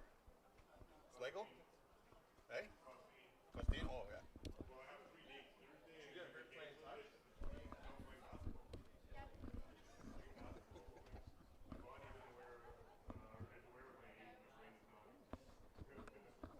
Famous last words. You can take that back there with you and bring it back out, eh? Yeah, I know, but Slagle. Yeah, well, I have the 24th and 28th, and if they cancel both shows, it'll be the 30th, and he said they won't cancel that one. It's going to be too late after, and he said Slagle's on 30th. So, first two weekends, did you like Slagle? Yeah, he was great. I saw him for my knee. Well, Dane's the one I had for my actual appointment, so. Yep. We're back, boss.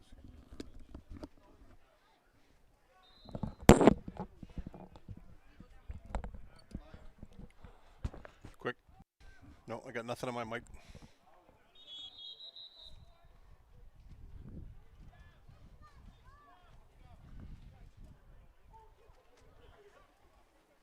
Oh, technical difficulties.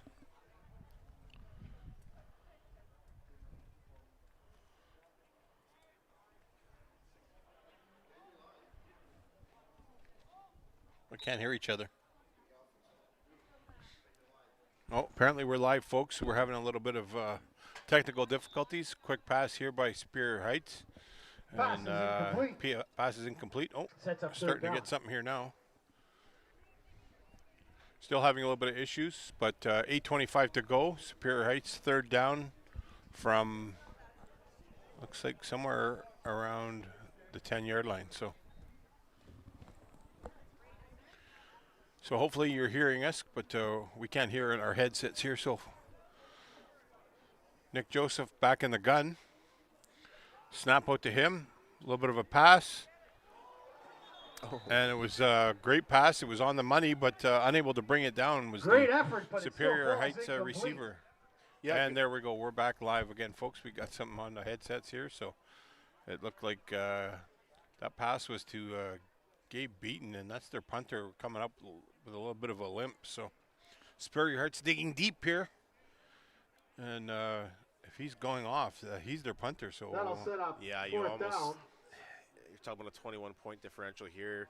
Goes to 23 points if you give up the safety. It's still a 3-score game if you go for a couple of 2-point conversions. The last thing you want here is just a really bad punt and end up pinned in your own end again. Or are they going to just take the safety here? Yeah. I think that's probably the smarter play.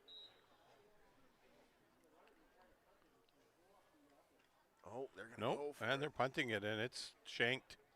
unfortunately, and it's going to take a St. Mary's bounce. And that's going to be a net yardage of about 5 yards. So yeah, it looks like that came down inside the 15-yard line, and compounding issues here and situational,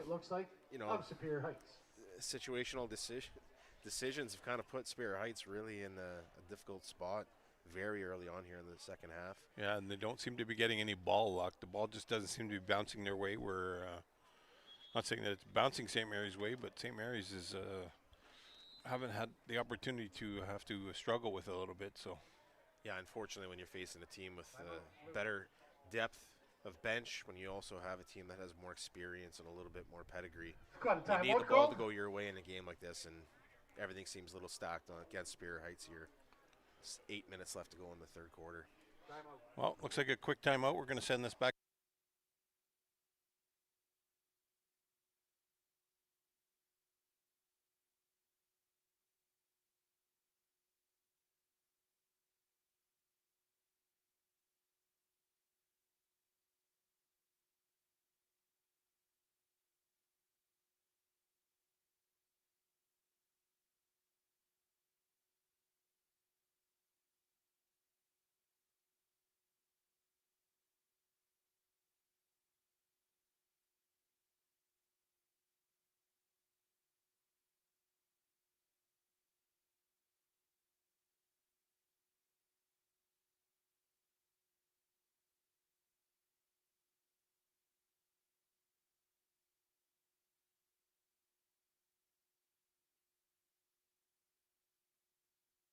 Live. Okay, folks, we're back after that quick second timeout here by Superior Heights, and that's 2 burned in this quarter, and I know it's a pivotal time in the game for them. They got to come up with a stop here. They're going to be down an insurmountable return here. So Juma trying to roll out with being chased there, and it looks like they're going to rule him out of bounds somewhere.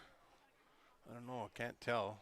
Got to be close to the line of scrimmage because it didn't look like he got too far. But it looks like Juma. Yeah, I would have been really surprised if he would have been able to manage to stay in bounds there. He was running right towards line, had to really take an aggressive angle around that corner. Yeah, so he didn't even get back to the line of scrimmage. He cost him 4 yards. So that's just being about spatial awareness and understanding where you are in the field and whether you need to just throw that away or try and force something down the field. So see what Coach Bonifaro's sending in.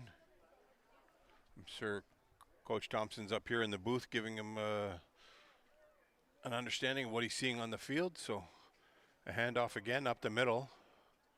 And it didn't look like Pro Didier that time, but hard to tell.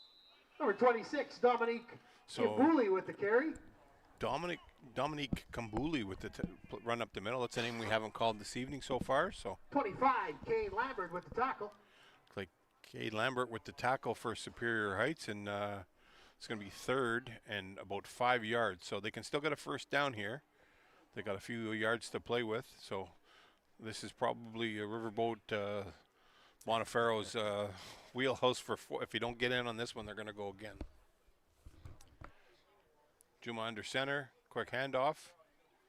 And that play got him maybe 2 more yards. So back to Dominic Kambuli. So yeah, it's going to be close here. And I mean, worst case scenario, if you're Coach Bonifaro and you miss on 4th down here, you just leave Superior Heights a very, very terrible field position to start with. So yeah, I don't see Pro Didier anywhere on the field, and this is typically where they hand him off the ball. So if I'm Coach Bonifaro, I'm just running a sneak here. You need about 3 yards, and he can probably get him there.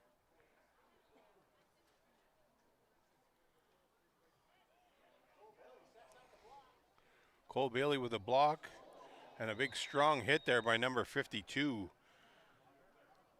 I think it was 52, Colton DeVoe again. So, well, he's certainly starting to emerge as the tempo setter on that defense, and we've seen it coming for a couple of weeks. It's good to see kids not quitting. You want leaders in a game like this to step up, keep it close, and even if it starts to get a little bit more out of hand, someone who's just going to keep everyone committed to finishing this game with pride. Yeah, you know what? So that's be a first down right around the 2-yard line. Got enough and was able to get it in. So St. Mary's first and goal from the 2. Trying to pad their lead. Quick handoff up the middle. And he dove, but Kumbuli dove from about the 1 yard line there. He got spanked pretty good, but credit to him for holding on to the ball, and he got in for the touchdown. So touchdown St. Mary's, looking to work, see if they can convert the extra point here. Yeah, for some reason I feel like that's a young man pretending like he's playing with the controller for PS5.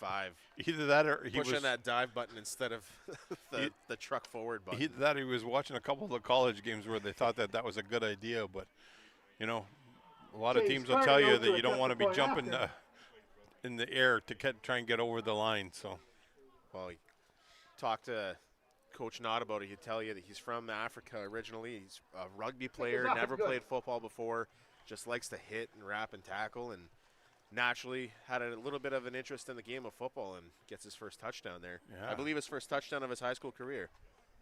So congrats there to Dominic Kabuli, his first high school football touchdown, transferring sports over from rugby, and we like to hear that in the football community up here. Hey, you know what? Everything you just described, that's a football player to me. And when they play the rugby sport over there, that's just, you know, you got some ear covers occasionally, but there's no equipment in that one except for the protective gear for down below. And that's a rough sport, man. You don't want to miss any miss any opportunities there. So if he can play that game, he can definitely suit up with some equipment here. So, yeah, rugby definitely one of the demanding sports when it comes to toughness. A lot of form tackling, so I'm sure we haven't really seen him on the defensive side, but I'm assuming he's a good form tackler too, if that's the case. Or you would think. So the mystery has been solved up here in the booth, folks, just in case you inquiring minds want to know. Chris Carr hiding on a little bit of Meat Lover's pizza here in his bag, and I knew there was something. you know what? He even went down to try and hide it away from us. He went out in the field and behind the field house here and was hiding that pizza, and he didn't want to share with us. And I still can't believe that, JB. You know, we thought we'd pass some good manners on to him, but he doesn't seem to look at it that way. So Yeah, I think he wanted me to see him eating the pizza. He was almost taunting me with it once we got down there. He just knew he could get away at that point. strong kick here by Grayson Giordano, and covered this time by Superior Heights. So. Yeah, rifles it off Michael Bishop. Luckily, he has Bishop awareness and knocks it down able to and jump falls on on it it. quickly. Always First and dangerous 10 play on Superior. kickoff return.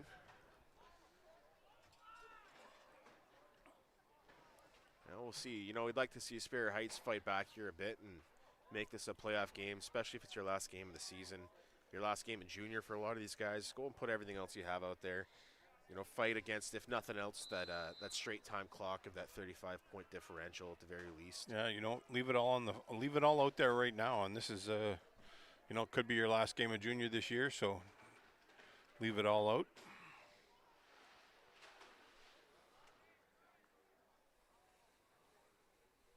Looks like Superior Heights get ready to snap. Nick Joseph.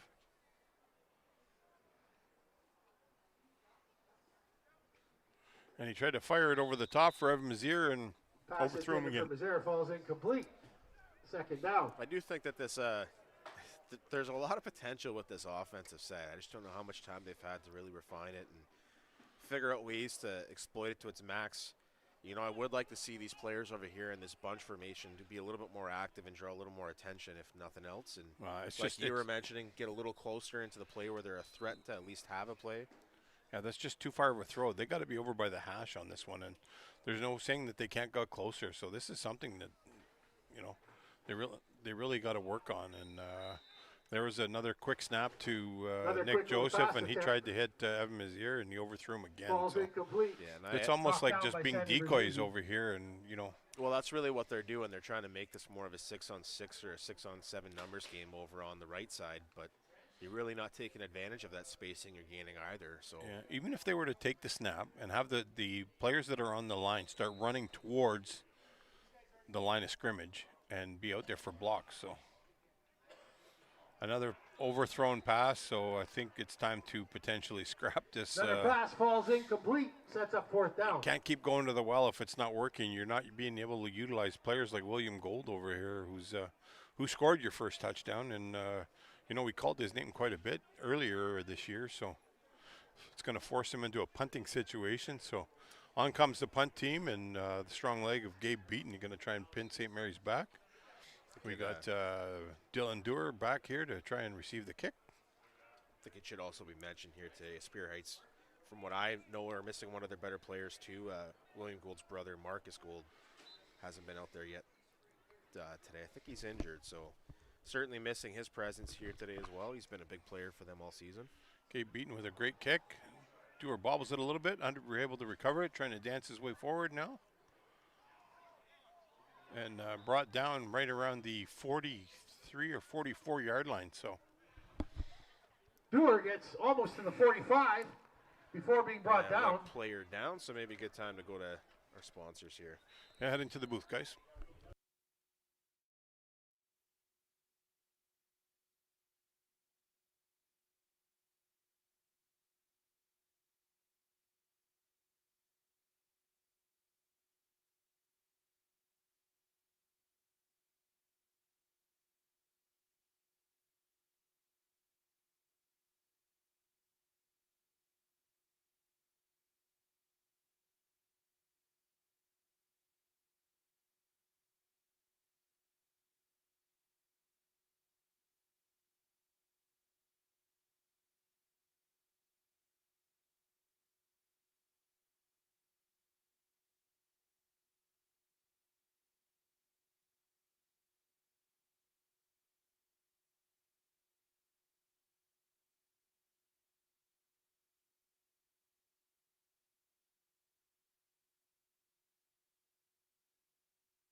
So the Superior Heights defender was able to get up. It looked like William Gold. I'm not positive, but able to get himself over to the bench, and looks like potential ankle or lower body injury. So 1st and 10 for St. Mary's from their own 44 yard line with 4:24 to go.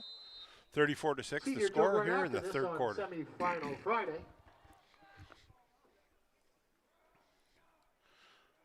Aaron Juma under center. Quick pass out here to number 29.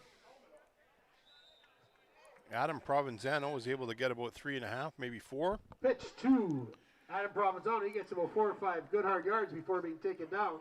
A penalty on the play here. We'll see what that's for. Looked like he kind of... DeVoe for sure in on that. For anyone watching on Rogers TV or YouTube, listen by radio, your screen's not broken. The room does not look pink today. St. Mary's all decked out in their pink accents for Breast Cancer Awareness Month. So it looks like we got a bit of a rough play signal from referee Grev, and they're going to be able to move the ball up. Unnecessary roughness with a face mask up 15 yards. So that's a 15-yard. So it's going to be a first down for face mask call against Superior Heights. For Superior Heights. That'll be first down. Boss over here rearranging our desk, trying to create controversy, trying to help us out. So first down, looks like on the 47 of Superior Heights.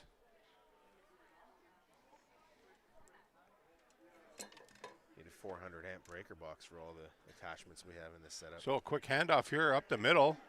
Big head of steam here, number 74 for St. Mary's. Aiden Riel. Aiden Riel. Well, that's a new name we haven't really come across before, but my goodness, what a run on that one. Inside the Fights through a tackle at the second level and takes off full speed, and that looked really good. Yeah, that's the first, you know, I don't know if he's been on the field before, but that was a terrific run, and there's a couple of flags. It's going out like laundry tonight, folks, like dropping laundry on the way down to do the laundry in the laundry room. So it's going to be objectionable conduct, I would imagine, and there's something on the tackle. So I'm not sure if it was another face mask or what the deal was. So referee Gev going to give us the understanding of what the call is here very shortly.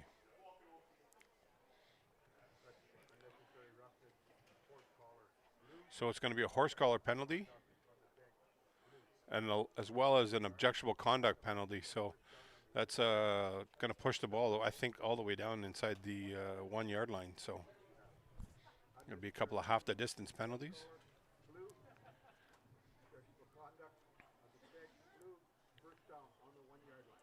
So, All right, so as two penalties I against indicated, it's going to go Superior down to Heights the 1 yard there. Coach line. Caller tackle at the end of the play, and an objectionable conduct call. And it The looks ball like will be moved and spotted they at still the 1 have yard line, and it'll number be first down 74, and goal Aiden for St. Riel, Mary's. in the backfield there. So, So Aiden might have been playing fullback this whole time. That's the first time I recall him breaking a run out like that. but boy, That was did he ever look impressive. like he got shot out of a gun there. Yeah, He it was looked- just rumbling, bumbling, stumbling. He got down the field pretty quick. Looked So, like he'd been doing it all year. if I'm them, I'm handing it to him again, giving it an opportunity. So, Yeah, let him finish the play. He earned the yards to get you down there. Let's see if he can't finish strong.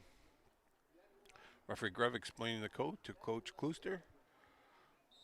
And play whistled in for play.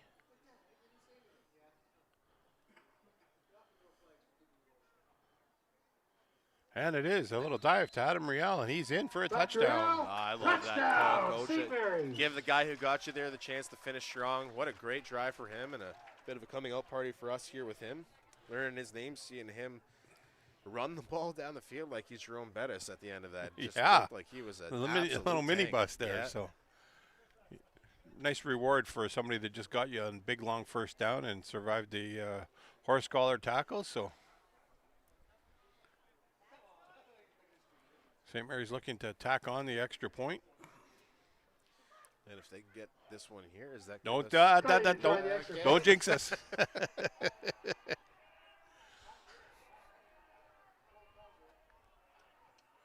And there we go. Now you can say it, JB.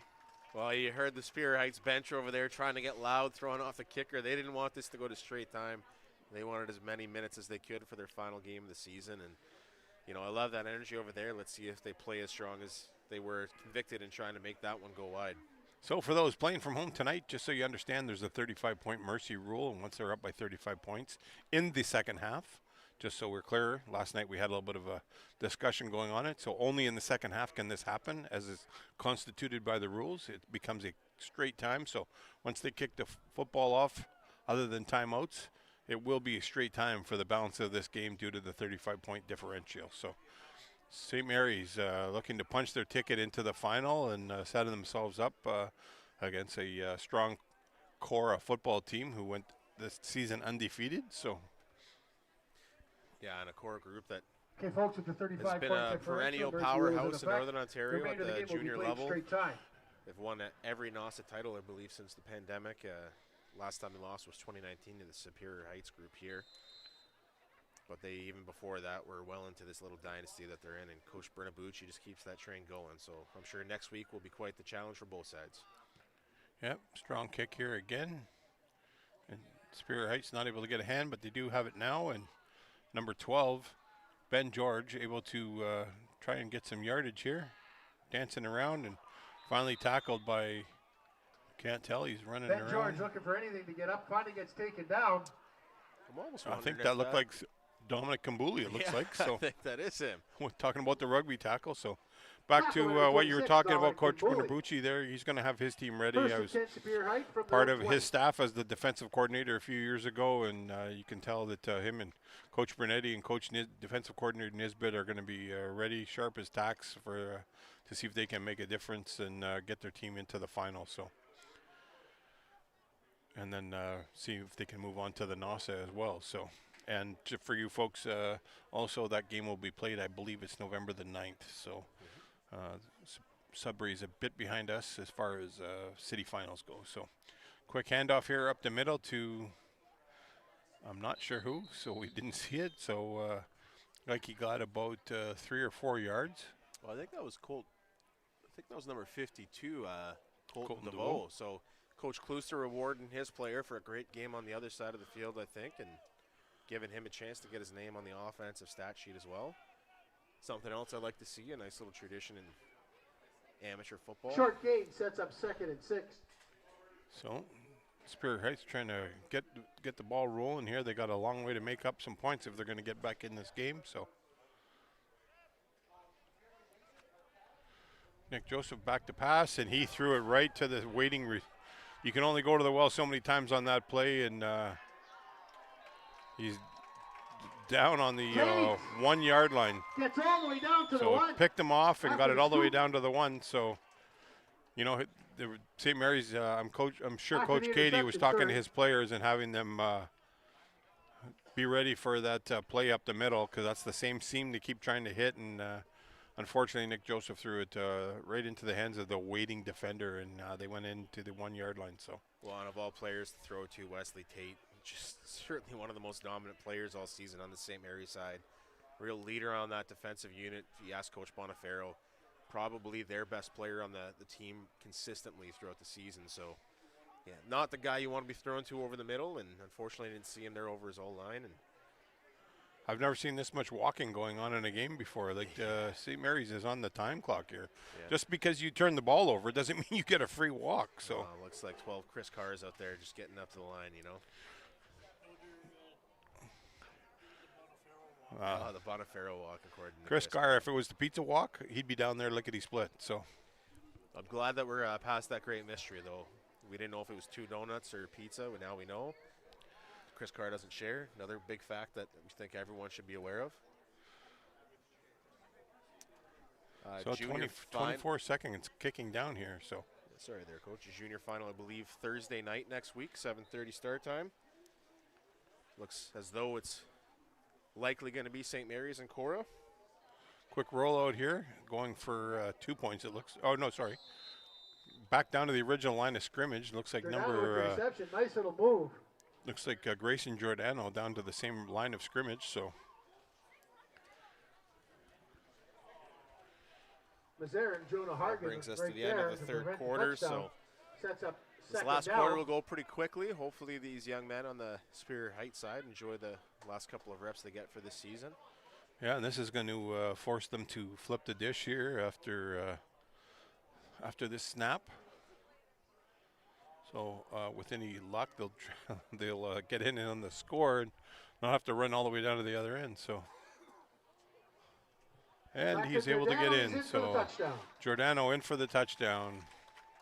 And I would think at this point that's probably one of the nails in the coffin there for the Superior Heights team. So still got a whole quarter to play, but lead's pretty much insurmountable with 41 points on the board, and they're going to go for an extra kick here now, so that could make it a 42-point lead.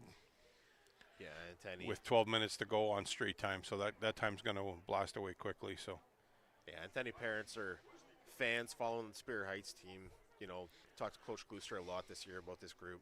There's a lot of optimism going into next year, chocked full of grade 9s. A lot of grade 9s who played this year, got meaningful reps, got meaningful roles on this team. So they're optimistic about this group because they're going to have a lot returning next year. So this is very much a development year, much like White Pines in that sense. So it'll be fun to see how these young men progress, see how many of them play for the SaberCats this summer. Your son, I'm assuming, is a junior varsity coach this summer once again. So they'll probably be hearing from him in short order. Yeah, I haven't quite had that conversation, what the game plan is for next summer, but just getting over the season this year and, you know, strong performance by the senior team, and I know his focus is going to be on making sure that hopefully the attendance numbers are up for the incoming grade 9s next year, so the junior team can field the team and potentially see them out here at this time of the year next year. So for sure. A good grade 9 group there at White Pines too. So yeah, head coach Figures and a bunch of the gang down there looking forward to grooming that next talent level to go up to the senior team. So St. Mary's to kick it off.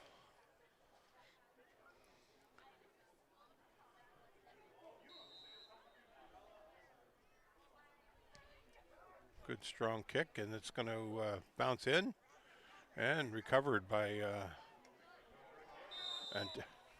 number 49. Looks like Michael Bishop. Michael Bishop picks it up. Coach, we talked about Dominic Kabuli a couple of times already today, and that big lick there was from him as well. 1st and 10, Superior Heights. You know, maybe find us some more rugby players out there in the world to bring to the football community here in Sault Ste. Marie, because that kid's starting to look like he's figuring it out. Yeah, for sure.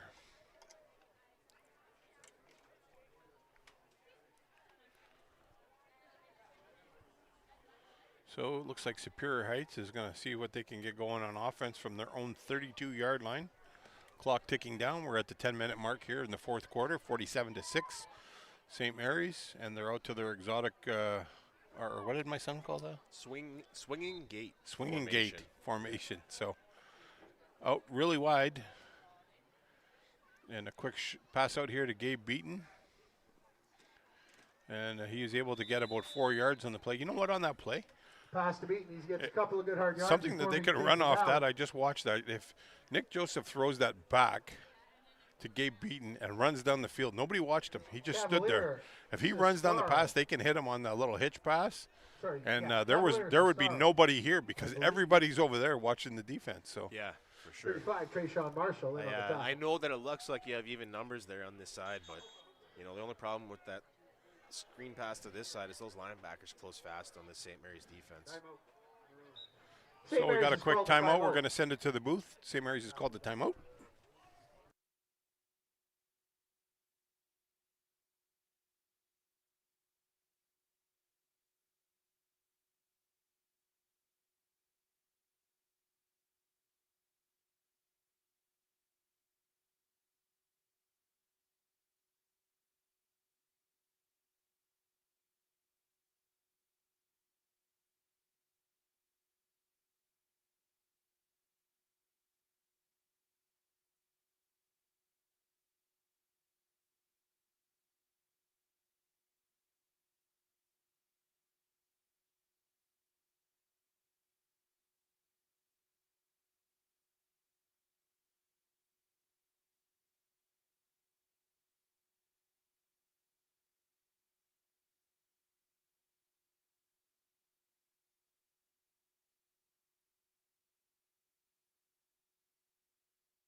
We're back here with 8:39 to play. Superior Heights on second down and about 6 yards. Nick Joseph to take the ball from the gun. Quick handoff here to number 83, and that's going nowhere. Big number 58. Coldwater gets taken down by Wesley Tate, sets up third down. St. Mary's Wesley Tate, we're calling his name quite a bit. It's just like it's the Colton DeVoe and Wesley Tate show here. So. Yeah, I know Coach Bonifero really wanted to make sure that people know Wesley Tate and the season he's had. He's really been impressive in that aspect. See, now this is the setup that you need. Yeah, this is what I've been talking about. Side, So you're on the field side over here. Yeah. Oh, and I ran a little hitch here for number 19,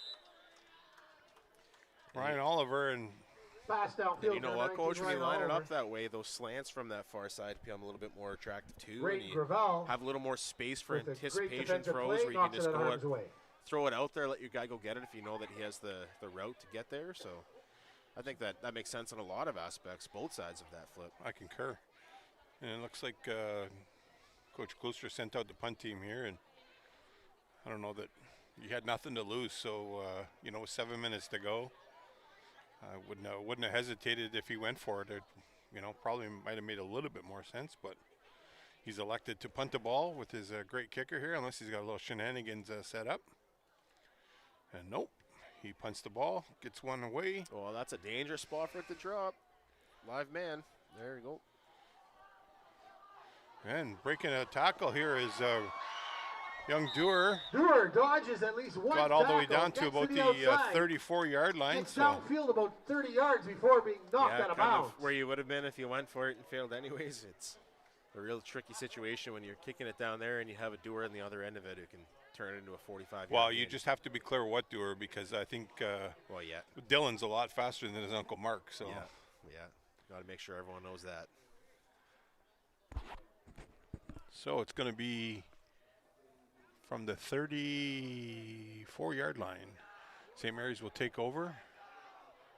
And I wouldn't be hesitant to see Coach Bonifero here and just keep running this ball out and eating up clock. I think that's probably the smartest play to do. But, with Riverboat Ron Bono there, anything could change. So, well, the only thing I would caution Coach Bonifero there with is Riverboat Ron's been on Good Morning Football all week because he doesn't currently have a job. So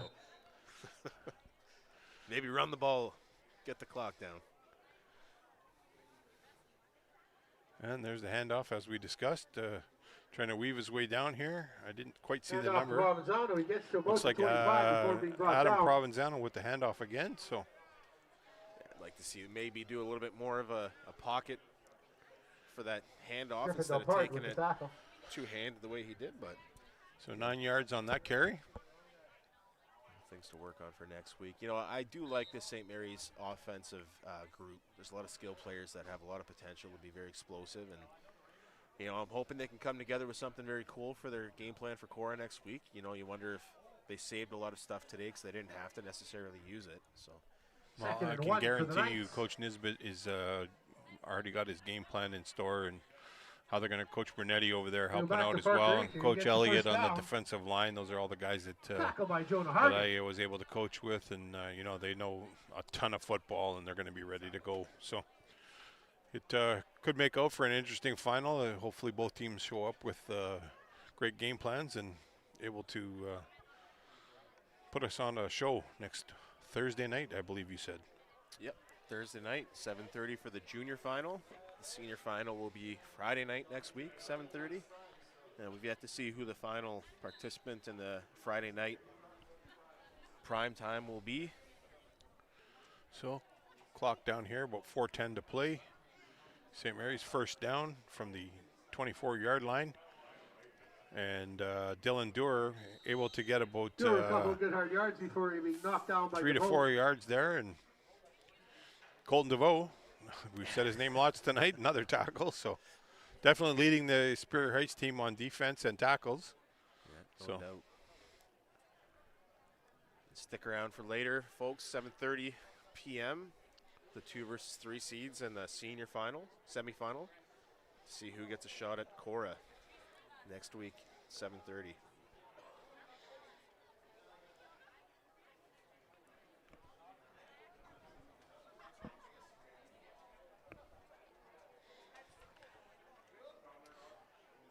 oh, quick run here. Get into the end zone. And look, he made it in. A little Little confusion in the backfield. improvisation there. Quarterback goes a turn left. Running Eventually back's run not it by there. Parker Hickey. Does a little behind the back handoff. Ends up being a touchdown. Just like they drew it up. Yeah. So I'm assuming that was number 6, was it not? Looks Parker like Hickey? it from up here. Yeah, Yeah. Parker Hickey. I don't see. We have an extra camera here that we're working out, guys, and it's got a little time delay for us, and we're unable to use it because I'm not paying attention. So That's Yeah, we 3-minute haven't warning. quite mastered the ability to add this tool to our repertoire yet, but we'll get it figured out. so Takes an 8. St. Mary's doing the classy thing. They're not adding on the extra point and just taking a knee. That's the second time they've done that this evening. So shout out to Coach Bonifero. Big fan of coaches not running up scores when they don't need to. So Yeah, and about 2.5 minutes left to go here. So after this special teams play, we'll likely see that be a couple of plays left on the clock. That's about it. But, you know, to sum it up, for Superior Heights, we mentioned before, it's a young group. We'll see a lot of these players back next year. Had some real standouts that we thought were really impressive this year. You know, Nick Joseph, I think, has elite arm talent. He could one day become a very good quarterback in this loop. Evan Mazier, Ben George, you know, Marcus and William Gould had great seasons. Colton DeVoe, to name a few. So a lot of talent on this team. A great season that they can be proud of for sure. I'm sure they're going to be competitive considering the age of this roster. And then for St. Mary's, you know, it's the final that we thought we might get. Cora versus St. Mary's for another year. And this group certainly has depth, a lot of talent over there on that side. So we'll see if Coach Bonifero can get this team over the hump. So just a quick shout out too to the coaching staff on the Superior Heights team for all the time involved in giving back to the youth of our city and the next generation.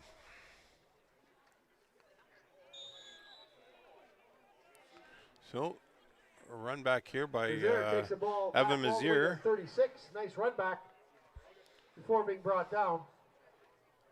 First and 10, Superior Heights. So it'll be 1st and 10 Superior Heights on the 36-yard line. And we're down under a minute here, folks. So this will definitely be the last series of the game, I would assume, barring a turnover. But at that point, I would almost bet the farm that Coach Bonifero would take a knee at this point. So